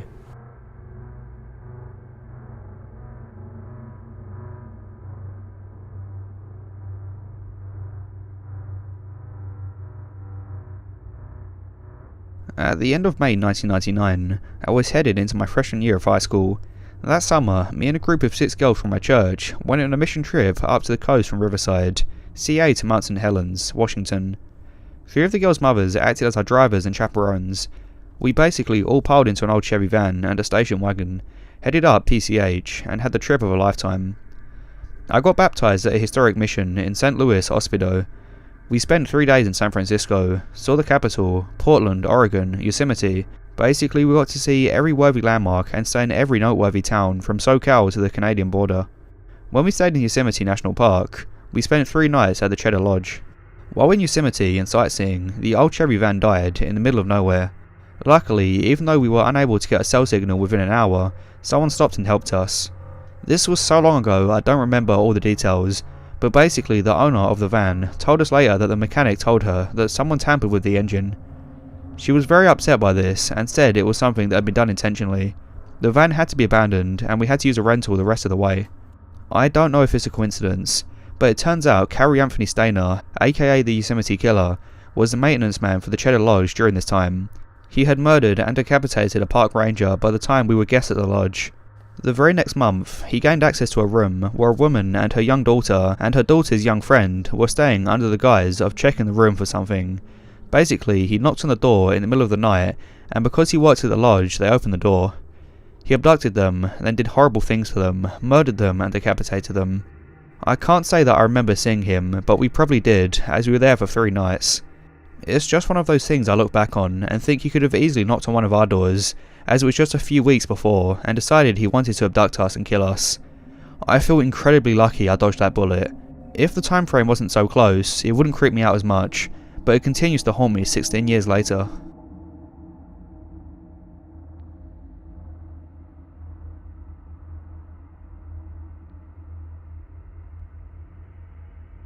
Big fan of the subreddit for lurkery. This happened to me a few years ago, and I don't often talk about it, since it's weird and gory, and not the kind of story you whip out at cocktail parties, but here it goes. A couple of years ago, I was stressed out from college and big city life, and decided to spend a long weekend in the woods doing what my city friends consider utter lunacy, and us outdoorsy people consider nirvana. Deep woods free camping, in the winter alone. While that sounds like the beginning of a missing persons report, if you're an experienced outdoorsman, it's pretty safe. I also take a secret pleasure in being the white trash warrior-ass my dad always hoped I'd be. I always hated the feeling of claustrophobia that came with being a female in the city, avoiding eye contact, not walking alone at night. When you're a girl out in the woods, you're in charge. You're safe within the warm embrace of your own solitary freedom, or so I thought. I spent a few hours on the roads, the surroundings getting wilder and wilder as I drove. I parked in an allowed roadside ditch, with a compass and a map, hiked until I was in a mile's reach of some good ice fishing. I was at least 4 miles from the road. I made an extremely discreet camp in a clearing, with just one little hole in the snow for my tiny tent and my tiny campfire. After a couple of beautiful days of just hiking and relaxing around camp, I made the trek to the fishing hole. Everything was in utter winter stillness. The air was crisp, and the only signs that I wasn't in a perfect vacuum were the twitterings of birds and very different rumblings of half-frozen waterfalls.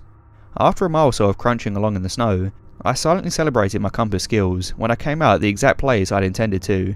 I punched a hole in the thinnest crust of ice and started to fish. My first catch came so quickly. After a few weeks under a frozen surface, the fish are hungry. I was feeling oddly fatigued and jumpy, so I decided to just clean the fish here and now, and take it straight back to camp to cook. I quickly realised my fish preparation skills were rusty at best. I cursed my lack of preparation as I cut myself for the second time. Something in my peripheral senses was irritating me, but I was very set at my task, focusing on the motions in the slippery mess. The thing in periphery was growing more irritating, like the buzzing of a fly or the yammering of a sibling. I carved and hacked and sliced my hand open freshly as a fish slipped out of my hands and into the snow. Frustrated, I shouted, "F off with that whistling, will you?" Silence resumed, and then my heart stopped. Living in a college neighbourhood, I had grown accustomed to white noise that I had failed to recognise how grossly inappropriate this sound was in context. The silence weighed down on me as I broke into a sweat. The only reason a human would be this deep into the woods would be to hunt, and no hunter would give himself away like that. And if he was whistling for any other reason, shouldn't he have reacted to my outburst, yelled something vulgar back, apologised? No, nothing. Just total silence in the woods. Silence as pure as it was before I spoke. Unsure if I'd misheard the tweetings of a bird or something, I decided the fish was a lost cause, slung my gear over my shoulder and headed for camp. I trudged off in the woods, and about a quarter of a mile from camp, I saw a large mass protruding from the snow. Apprehensive but drawn, like a moth to a flame, I trudged up to what materialised in the closing distance as a moose kill. A really good moose kill.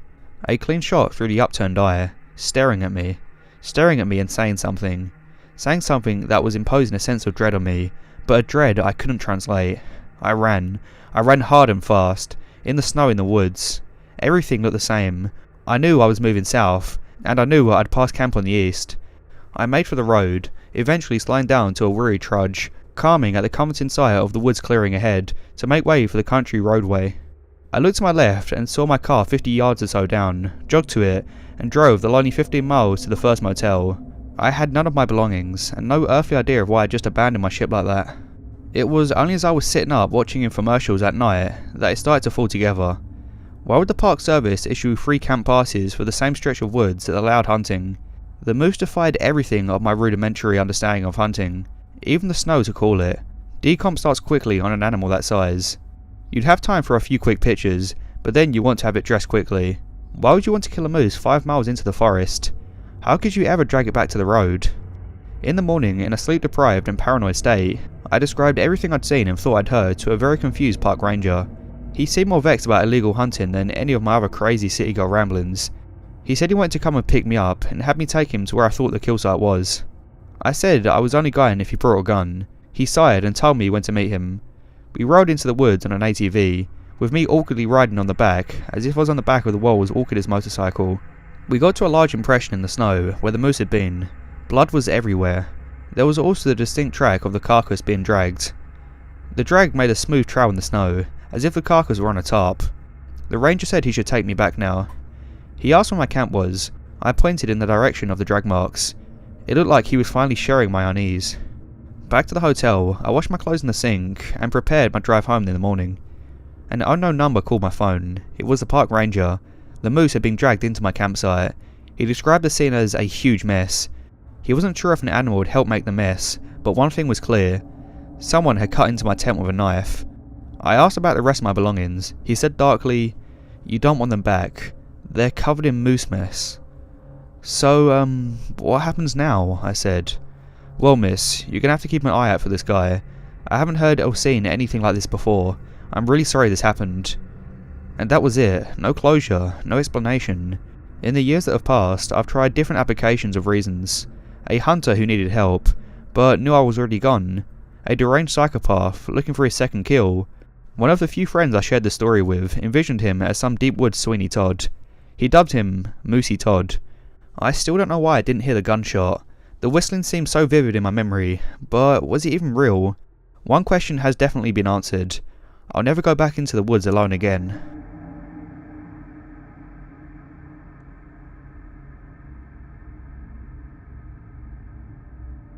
I've lived most of my life way out in the countryside of Ontario.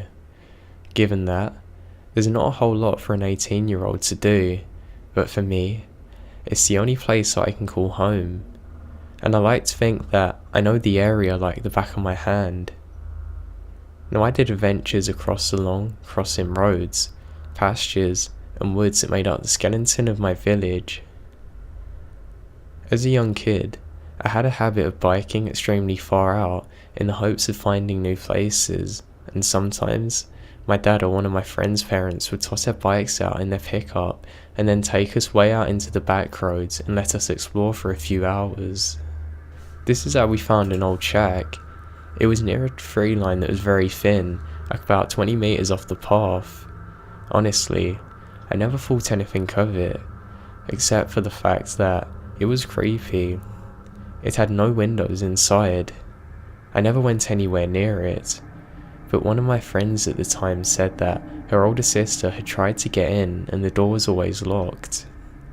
We all had better things to be curious about at the time than that anyway, so I quickly moved on, and it became nothing more than a mundane landmark of the area. Honestly, I had completely forgotten about it a few years after. Except for last Tuesday. I was coming home from one of my very late classes at university, and I usually take the back roads, as they're very straightforward and scarcely ever have any traffic. While driving along the long gravel path that would wind along the country and eventually take me to the next turn I needed to turn onto, I noticed a faint glinting coming from within the trees up ahead. It's about 100 meters from my car. Is it a flashlight? I wasn't sure. As my car come closer, I realised what I was really seeing. The light inside of the shack was on. I should mention now that in all of my nearly 13 years I spent living in my area, I've never seen the door open. I have never seen a light on the inside of that shack. I mean, never. Not even once. I must have driven past that shack probably almost 100 times in my life, but I'd never seen any sign of a person's presence being there. This, coupled with the fact that it was 10 o'clock at night and pitch black out, filled me with what I can only describe as a sense of dread. It would be hard for some people to deal with this, but I'm not one that gets easily spooked. Unfortunately, while my car approached the lights, I was curious enough that despite the feeling in my stomach, I slowed down as I was about to pass, hoping that I could see what was going on inside. And this is probably the only reason I managed to spot the dark shape that burst out of the foliage on my side of the road, directly into my path. I wasn't going very fast at this point, but I still pounded the brakes on hard. For a moment, I was really confused, and then freaked out. What was it? Did I almost hit a deer? This was far out in the country. A deer would have been the most likely candidate, but I didn't feel like that's what it was. Then, in the beams of my car, I could see what had stopped me. A very tall, lanky man with scraggly hair. Right away, I got the impression that he was very poor. He looked dirty and unkempt, and his clothes hung off him. However, I generally am not used to seeing people this far out. I don't like to judge people right away, but I'm extremely unsettled over what this guy is doing, just standing there, and why on earth did he just keep on walking out in front of my car? As I sat there confused, the old man come around to my window and knocked on the glass.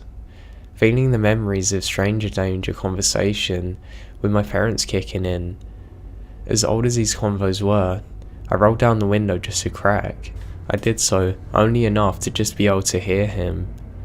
I was really creeped out enough as it was.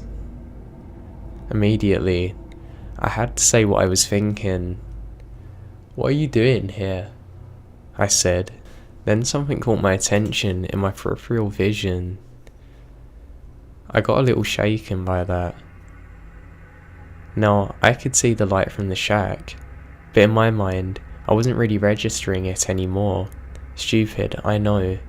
I should have made the connection immediately, but I was still kind of shaken by the fact that I could have ran this guy over if I didn't stop in time. Being a new driver, the thought of that terrified me. After a small pause, the man started talking to me. He had a thick, croaky voice. He spoke very slowly. "My truck. It's broken," he explained. Okay. I was also getting that weird feeling that he wasn't being honest. Now mentally, I didn't have to look around to realise there wasn't a truck on the side of the road, but I did anyway. Turning my head around confirmed what I already knew. There was no truck. He had somehow driven it into the trees or something. As far as I could remember and see, there wasn't enough space anywhere for them to put a truck through. What's this guy on about? While I was looking, I could tell that this guy wouldn't stop watching me. And when I turned to look again, he was still leaning down and peering inside my window at me. "Where? I don't see it," I said. I was definitely distrustful of this guy already.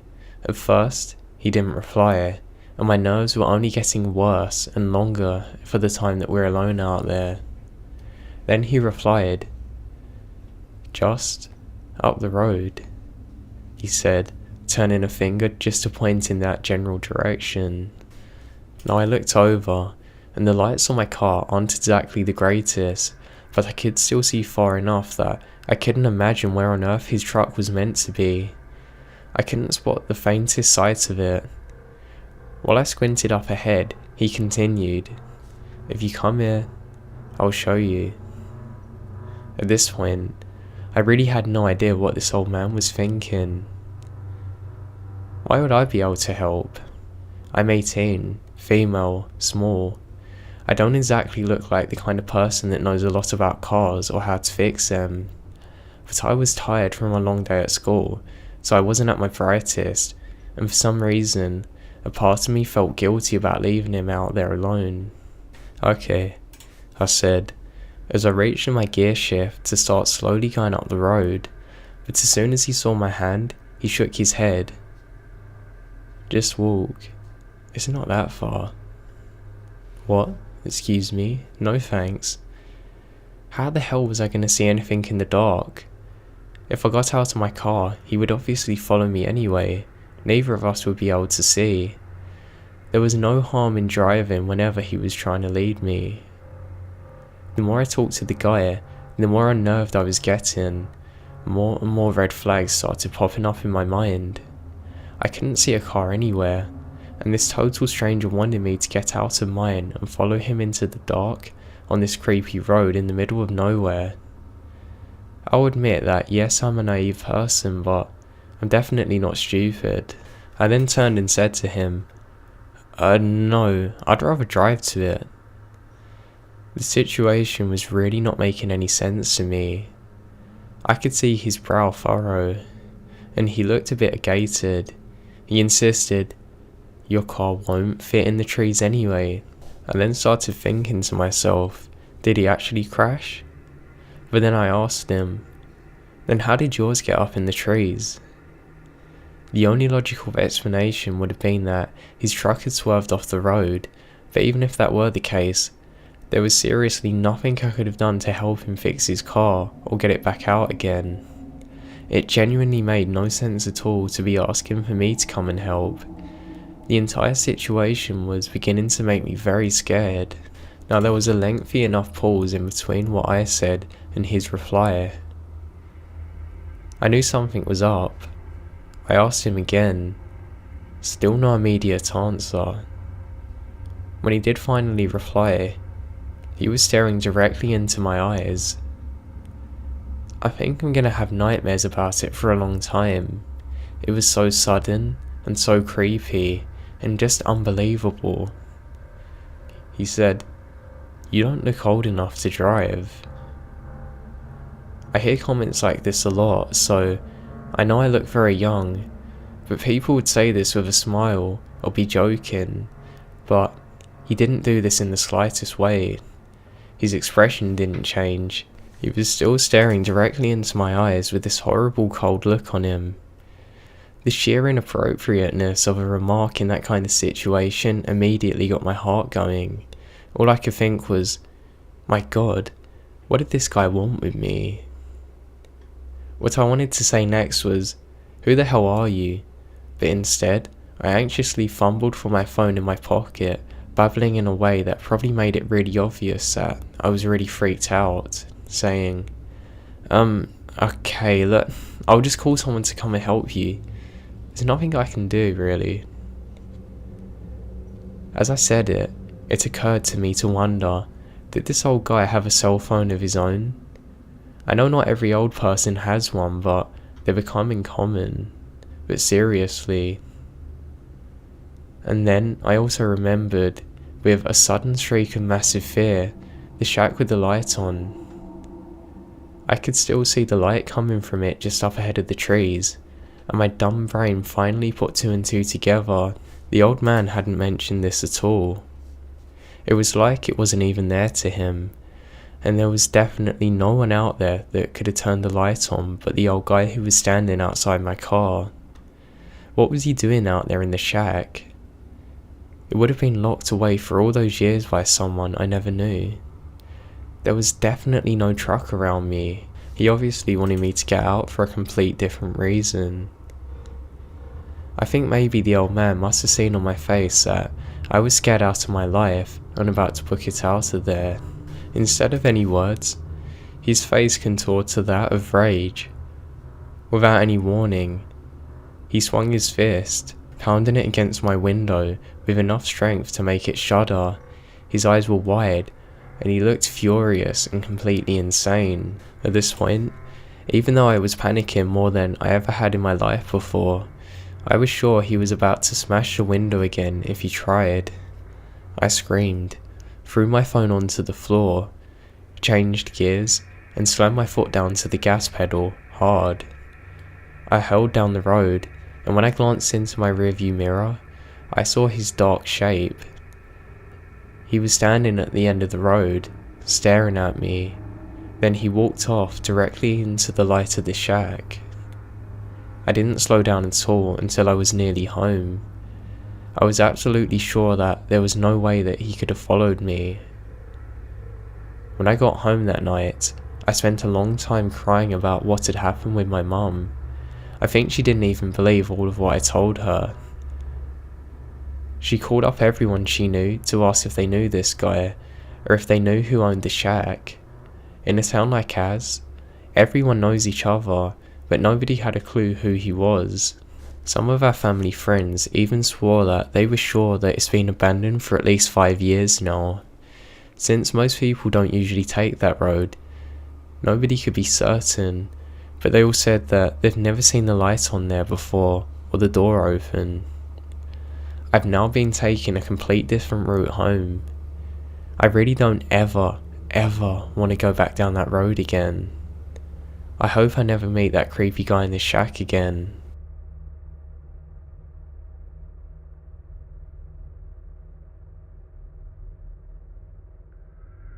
It was a really beautiful summer night, and my friends and fellow actors and I were all sitting on the roof of their building and smoking and drinking. It was that kind of night where you could sleep anywhere. There wasn't a cloud in the sky, and the temperature was perfect. All you had to wear was a t-shirt and your jeans. No jackets or sweatshirts were necessary. There were probably 5 of us in total. This building was a very old and very large industrial building in our city. There is a well-known room in this building that's nicknamed the Piano Graveyard, because there were tons of pianos all in one room, just collecting dust. The owner wasn't very good at keeping up his property or even visiting it. Since the property had been sold, it's now under reconstruction. Pretty much everyone that rented an artist loft in this building also lived in it, despite this being against the policy of the rental agreement. I love this building to this day. It's one of the most majestic buildings in our city that I've ever had the pleasure of exploring. Back to the evening at hand. There were 5 of us, but the participants dwindled over time until there were just 3 of us, myself, my boyfriend at the time, and his close friend, Kurt. We stayed up there for probably an hour or so after the other 2 of our friends had left. One of the really curious things about this building was the way you had to navigate hallways and different levels to get to the very tippy top of the tallest point in the whole building, which was a tower that we hung out on top of. In the tower was a moderately sized room. I'm not sure what its original use was. There were open windows in all directions, and it does have the feeling of a bell tower with no bell. In this room, there was a last set of stairs that you had to climb, and they were ridiculously uncomfortable and steep. At this point, I decided it was getting really late and I was ready to go home. I told Kurt and my ex-boyfriend this, and we started to wrap our time together. Kurt started down the stairs before both of us, and I left my boyfriend to go ahead of me, to kind of hold his back for support. It was really late, but Kurt had a flashlight held out so we could see the way. Naturally, Kurt reached the landing of the stairs before my boyfriend and I did. By this point in the evening, I'd had a few beers, and may or may not have been stoned. Due to this, I was super focused on making sure I didn't catapult my body into my boyfriend and Kurt accidentally missing a step. Because of this, I didn't see what happened at first, but my boyfriend stopped in front of me. I then realised someone was talking, and I didn't recognise the voice. "What are you doing with that flashlight, man? Don't you know someone lives here?" Quickly, Kurt cut the light. My eyes flickered up to find the unknown voice, and I barely caught a glimpse of the man's figure right before Kurt turned off the flashlight. It felt pitch black in the room, and my heart immediately jumped into my throat. Kurt replied with, "I'm sorry, man. I didn't want to cause any trouble. I didn't know you were here." The man replied with something. I don't remember what he said. Honestly, all I could think about is that there was no way to safety. I was literally as backed into a corner as anyone could be. Behind me was the roof and the tallest point of the building, and between us and the door was this crazy man, who was insanely upset that we invaded his personal space, in a tower in an abandoned part of the building. Kurt seemed genuinely afraid, and judging by their interaction, they didn't know each other. The man threatened us somehow, I can't remember how. I think he said something along the lines that if we went up there again, he would make us very sorry that we did. We left that moment and went downstairs. All of us freaked out, but we didn't talk about him much. We were just focused on making it to safety, and quickly. When we got to the loft that Kurt was staying in, with the other actors of this troupe, we were saying our goodbyes, and I wanted to bring reference to that weird encounter. That was pretty weird. Did you guys know who that was? What guy? Kurt replied. This caught me off guard, but I thought he might have genuinely been asking, so I answered, the guy we ran into in the tower, the one you were talking to. Does he always live there? He seemed super pissed and aggressive. I shit you not, Kurt looked at me like I was crazy and said, I wasn't talking to anyone in the tower, Hannah. What are you talking about? I decided to drop it right then and there. My ex and I left for the evening. My ex confirmed my experience, and that it was weird that Kurt would lie about it. I still don't understand why he would lie about that. I have a few theories, but none of them make any sense.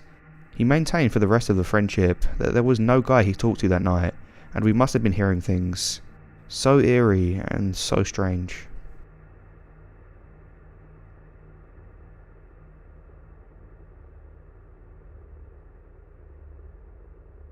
A while back, when I lived in a small town with long winding stretches of roads between my home and my workplace, I had a rather unsettling run-in with a police officer.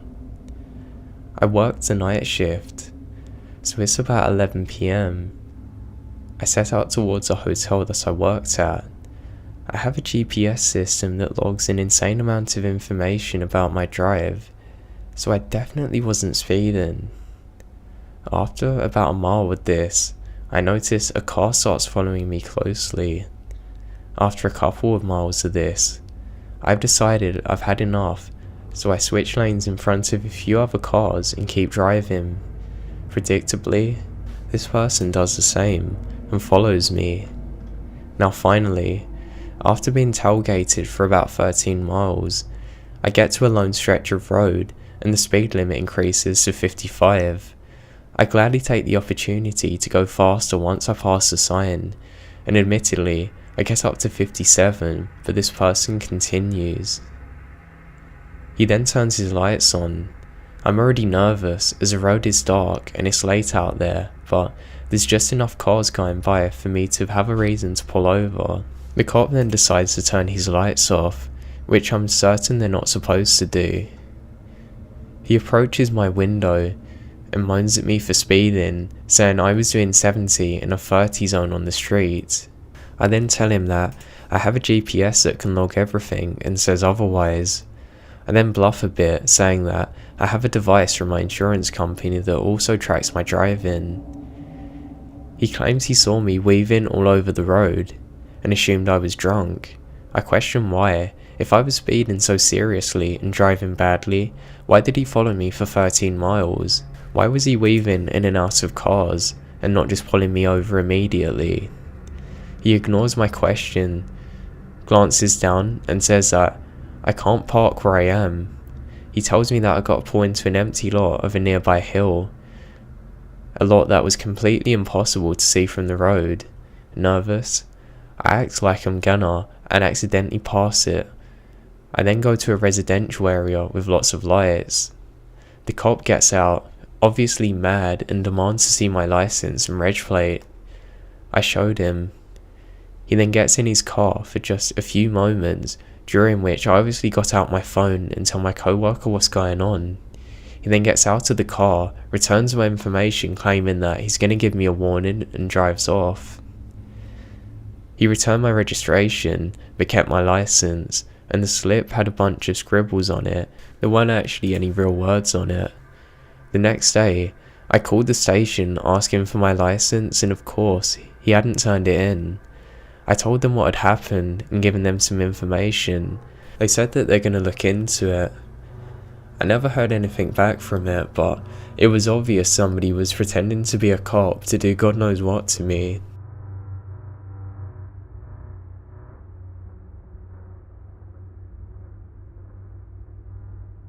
So this just happened about 2 hours ago. I'm pretty shaken up, but as soon as I got out, the first thing that crossed my mind was to post my encounter here. So here I am. To give a little background, I'm a film student in college right now, and me and my buddies are always trying to find new locations to film our movies at. I make horror films, so all the places I'm looking for and exploring are abandoned. Tonight, me and my group of friends, about 10 of us, decided to check out this abandoned hospital down the street from our school. They had been there and said it was a great spot for filming, and I should check it out. Tonight was that night. So when we get there, I had my Nikon DSLR out and a handheld LED light attached to the top of the camera to scout the place out when we get inside. I didn't film any of the encounter because I usually only film the inside of these places, but I had my camera and light out to shine the way through. I was leading my way down to this narrow path that led to these walls that we had to climb to get on the roof of the place, where we would access one of the rooms to get inside the building. Because I was carrying my camera and bag, I was trying to look for another way up. So I walk a little further down this narrow path, and I start noticing a lot of clothes and random shoes and cardboard boxes lying around the area. There was even an empty sleeping bag. That's when I knew we probably weren't alone, and we were likely going to run into someone if we made the wrong move. And boy did we ever. One of my friends was walking behind me down this path, and notices a door to my right. It's closed, and my guess is that it was locked and not worth trying. But he already has his hand on the handle and starts tugging.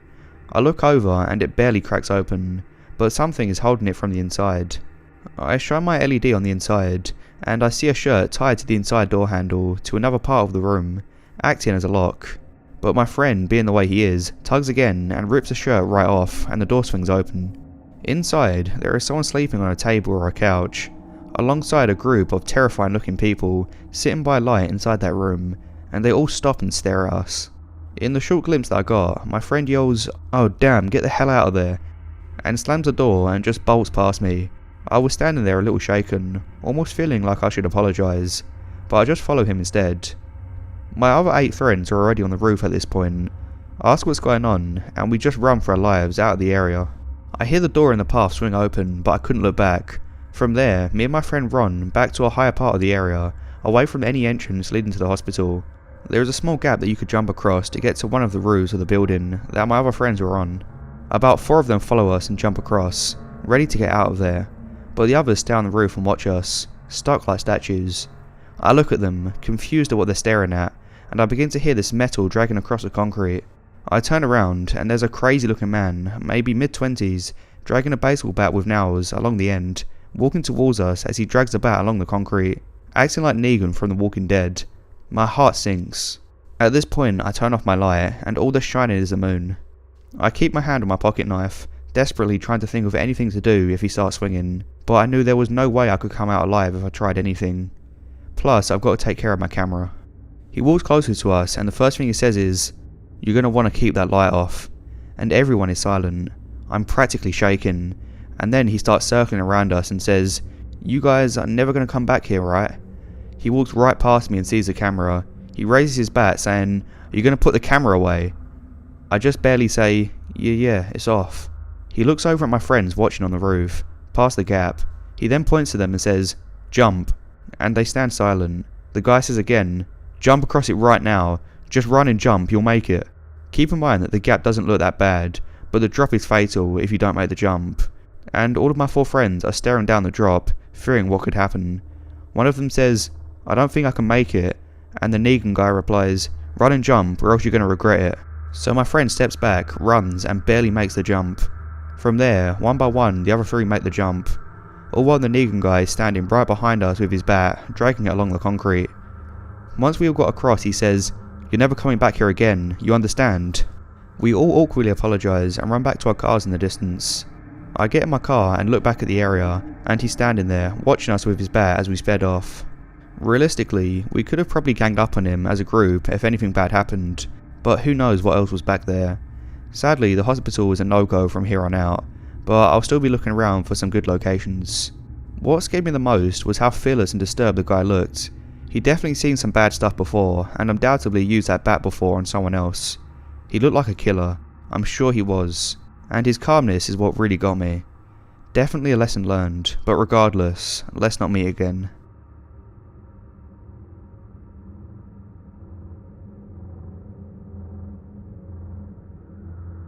One of my favourite activities is exploring old, abandoned buildings.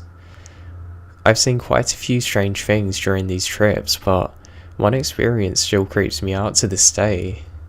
A few years ago, I found a long-forgotten water refinery through the help of an online exploration community in Google Earth. Although it's stupid, I always wanted to go to these places alone, partly for the thrill, but because if anything bad would happen, I would have a terrible feeling knowing that I brought somebody else into that situation, so I make plans to head there the next day after school that I'm let out. The day of the trip, I pack up my camera and water bottle, and then set off following a hand-drawn map. And now after an hour or two of biking, I finally arrive at the place. Luckily, we had an old bike path that ended just past it.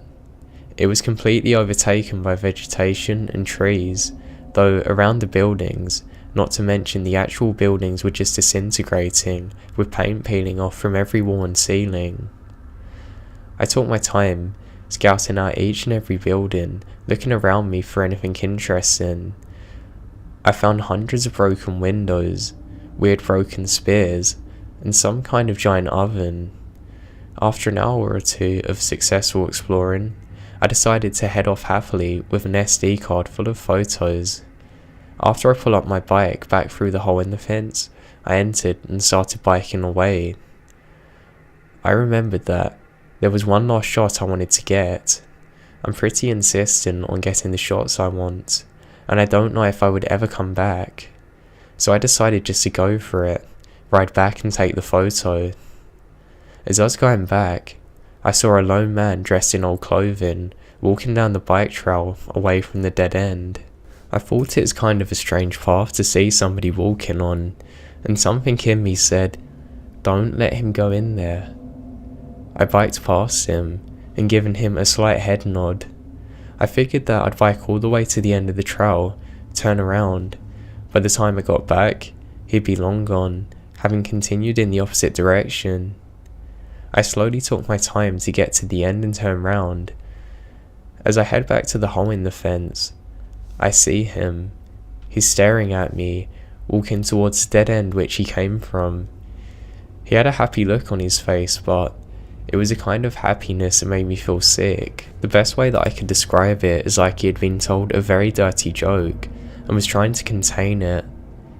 I knew I had to do something. I was literally trapped now. I decided to play it cool once more, but be ready to drop everything and run at a hairpin drop. As soon as I got closer to him, I can see his facial expression, and it doesn't look like somebody I want to be in the same vicinity as. I'm silently cursing myself, going back for this one picture. As I slowly get closer, finally, when I'm about 20 feet away from him, he calls out and says, "I sure would like a ride. It's so hot out. Mind if I jump on?" As soon as I heard this, I realised that my brain is no longer falsely interpreting the situation. I pick up speed and rush past him, putting as much space between us as I can. I quickly glance behind me. I can see he's turned around and is following me. At this point, I bolt, sprinting down the bike path back onto the road. As I'm on my way back, I stop at a nearby gas station on the way home to get some water. I see a cop when I told him that I just rode down this bike path and what I'd seen. He then looked at me, sort of bewildered as to why somebody would ride out there, and he told me that he didn't recommend that anybody gone there, especially alone, as there's some really shady people that hang out there.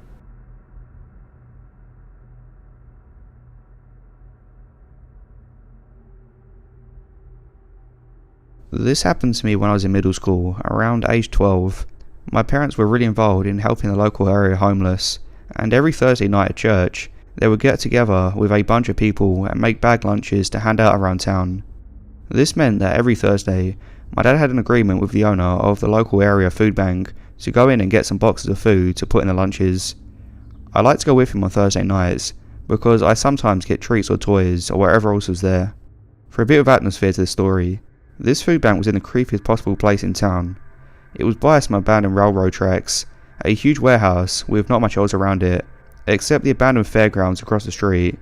At night it had an extremely creepy vibe, so especially in the winter, I sometimes dreaded going because it's dark so early. One night my dad was looking through the food bank as usual, and we were getting ready to leave. I held the front door open for him so he could carry all the stuff out, and then he was going to lock the door behind him. Well, as soon as I opened the front door, this car came screeching out of nowhere. It looked like a cop car sort of, a rounder sedan, something like that. Its headlights were off. The car pulls up literally just a few feet in front of me, and my stomach is churning. My dad grabs me by the shirt and quite literally throws me back inside, telling me to turn the lights off and lock the door behind me, but I couldn't. I opened the door a crack because I was certain that my dad was about to be killed. 3 very large men got out of the car and stood directly in front of my dad, just staring at him. At that moment, I opened the door further, until I knew they could see me. I couldn't fathom just watching as something terrible happened. These men regarded me, looked at each other, and got back in the car. They drove away, very slowly, and my dad and I hightailed it out there. I completely believe that if I hadn't been there that night, my dad would have been robbed, hurt or killed, possibly all 3.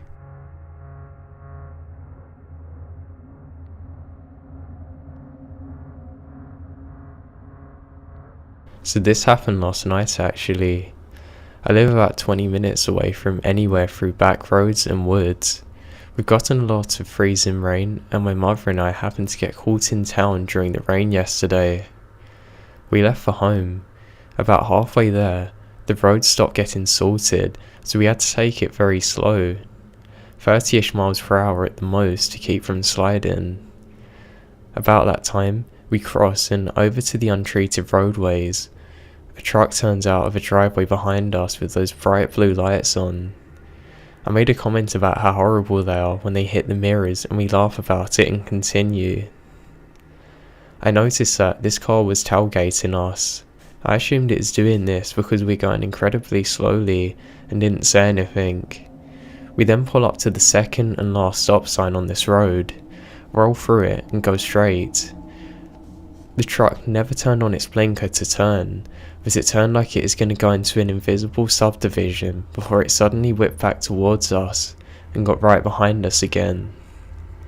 Now we're both freaking out. It's dark outside, icy, we're 2 minutes away from the home, with this Silverado following us. So now, for some reason, we turn into the driveway with this truck on our tails, and it suddenly stops.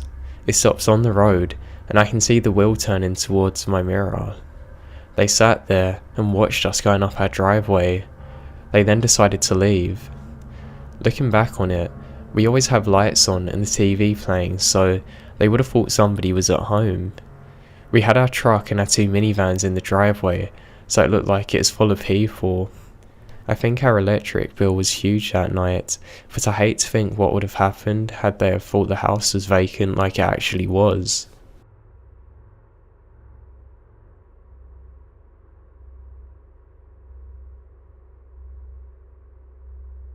So, a few years back, I was cruising around with my brother, cousin, and a few friends. We decided to go down this creepy back road.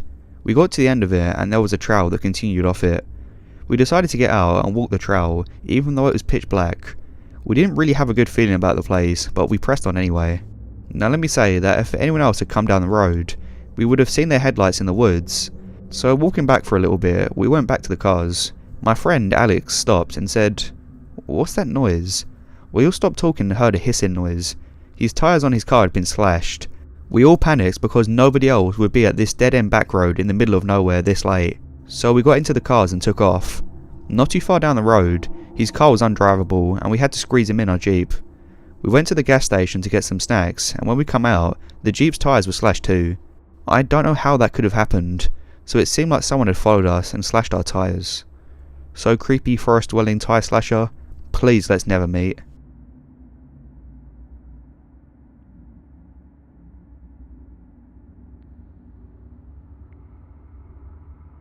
Now this happened about 2 years ago.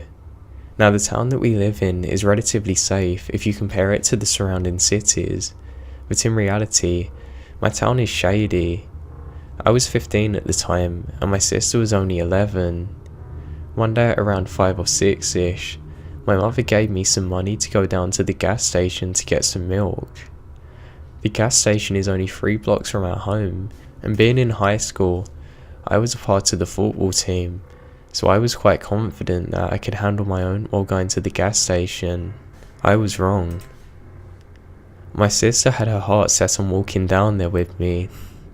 Even though a girl who got attacked a few roads down from us earlier, my mum let her come with me anyway, though I was still paranoid that something was going to happen to her. Because even though she was 11, she was quite tough for her age, and she was still my baby sister, and I didn't want anything to happen to her. I was, and still am, especially after what happened, very protective of her. So I made her promise she wouldn't walk too far ahead of me and would stay glued to my side the whole time. Anyway, we're about halfway there taking these back roads. I heard what sounded like a car at the time. It sounded like it was coming towards us. I grabbed my sister's arm and pulled her into the grass just to be sure that it didn't hit us, because the road we're on has a very small width. That's when I felt a sharp pain hit me fast. It was in the back of the head and I collapsed and fell to the ground. What the hell was that? My vision was still blurry and tears were probably from the pain. By then, I was also hearing my sister screaming. I look up and finally realise what was going on. It was a guy on a motorcycle, holding a large stick, like one that you find from the woods. I immediately knew that he hit me over the head, then hit my sister too. I'm ashamed to say that I was frozen with fear as I watched him pull out something. I think it was wire. He tied it to my sister's wrist. She was crying and thrashing about. I could hear him muttering about killing me if she didn't cooperate. That's when I finally jolted into action. But God, I couldn't believe what was happening. This guy was trying to take my sister away from me. I then lunged towards him and grabbed the stick out of his palm. I think I only did so because of the adrenaline, and because he was mostly focused on trying to tie up my sister. He yelled out, and that's the last thing he said because I started battering his face in until it snapped in half. He was trying to collect himself, lying on the ground, grabbing his face in pain. I yelled, "Quick, run, run," but I didn't. Because I always hated how in horror movies they'd strike the killer down and then run instead of finishing him off, so you can't get away then. That's what popped into my mind, so I go back over to him and kick him really hard in the body. I make him pass out completely. That's when I got out my pocket knife from my back pocket. Instead of going to cut him, I cut my sister free. Now, we take off running. I really think that if it wasn't for my intense adrenaline and the fact that I'm overprotective of my poor little sister, I probably would have gotten killed and she would have gotten kidnapped and God knows what else. Luckily, we made it home safely and my mum called the cops. That guy sadly ran away before he could ever get caught by them.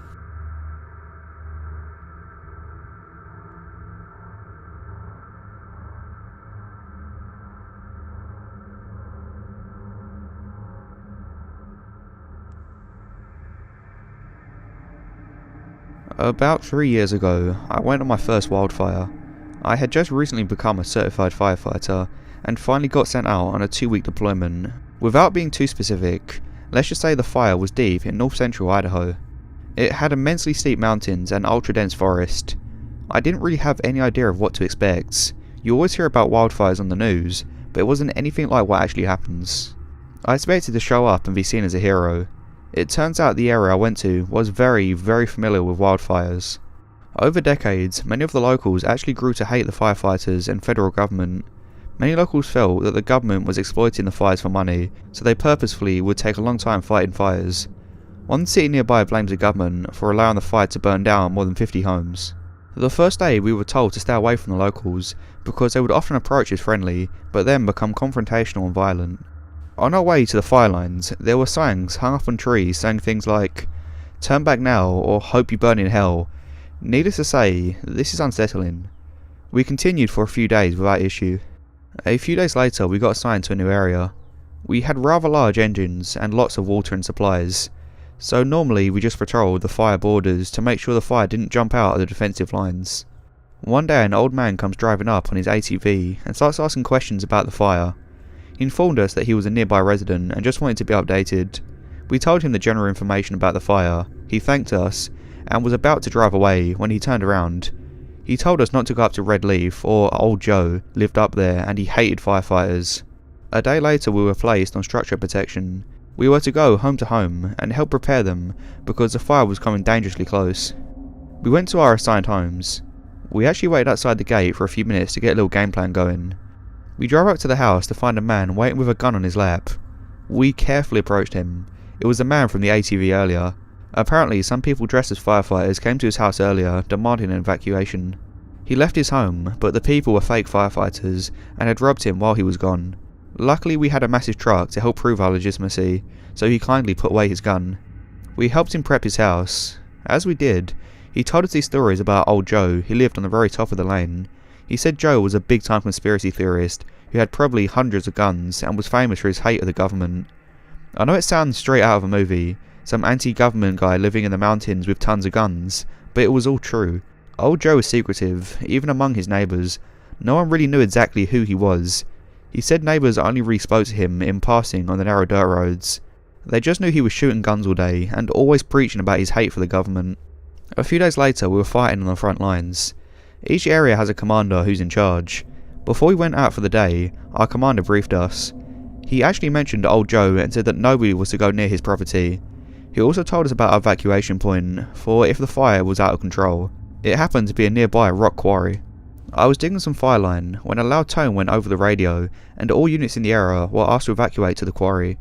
After arriving, we were told someone spotted a new fire forming below everyone on the main fire line, including me. This is especially dangerous because fire moves uphill very quickly. It was also so smoky that we could barely see 30 feet in front of us. A fire could easily surround you without you knowing. We waited for an hour or so before the commander asked for a volunteer engine to go scout the new fire start. An engine crew that we befriended volunteered and shortly after departed. We then waited for what felt like 2 or 3 hours. Finally the volunteer engine crew came back. They briefed the commander and then came back towards my crew. Ricky, a crew member I befriended, hopped out of the truck with a sickly look on his face. He was pale and almost seemed frail as he stepped out. I asked him what was up. He said that they found a new fire. It was just outside a large clearing. They got out to investigate and found a freshly cut trail with footprints in the mud. They looked around further and could easily see that it had been started with a long line of gasoline. Someone had been there recently. A large line of gas was poured so it would surround the fire crews above, again including myself, and catch them off guard. They quickly hopped back in their engine and hauled us back to the quarry. It wasn't ever to be proven, but everyone was sure that it was old Joe in a failed attempt to burn us 20 plus firefighters alive. Thankfully a very keen firefighter had noticed a small orange glow behind him through the heavy smoke. Had he not spotted it in time, the narrow and steep roads needed to escape would likely be cut off. The gasoline lines were very carefully placed to cut off our escape.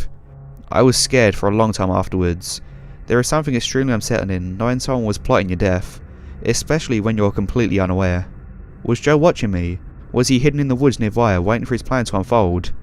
Luckily I left a few days later, never to return, and hopefully never to meet old Joe.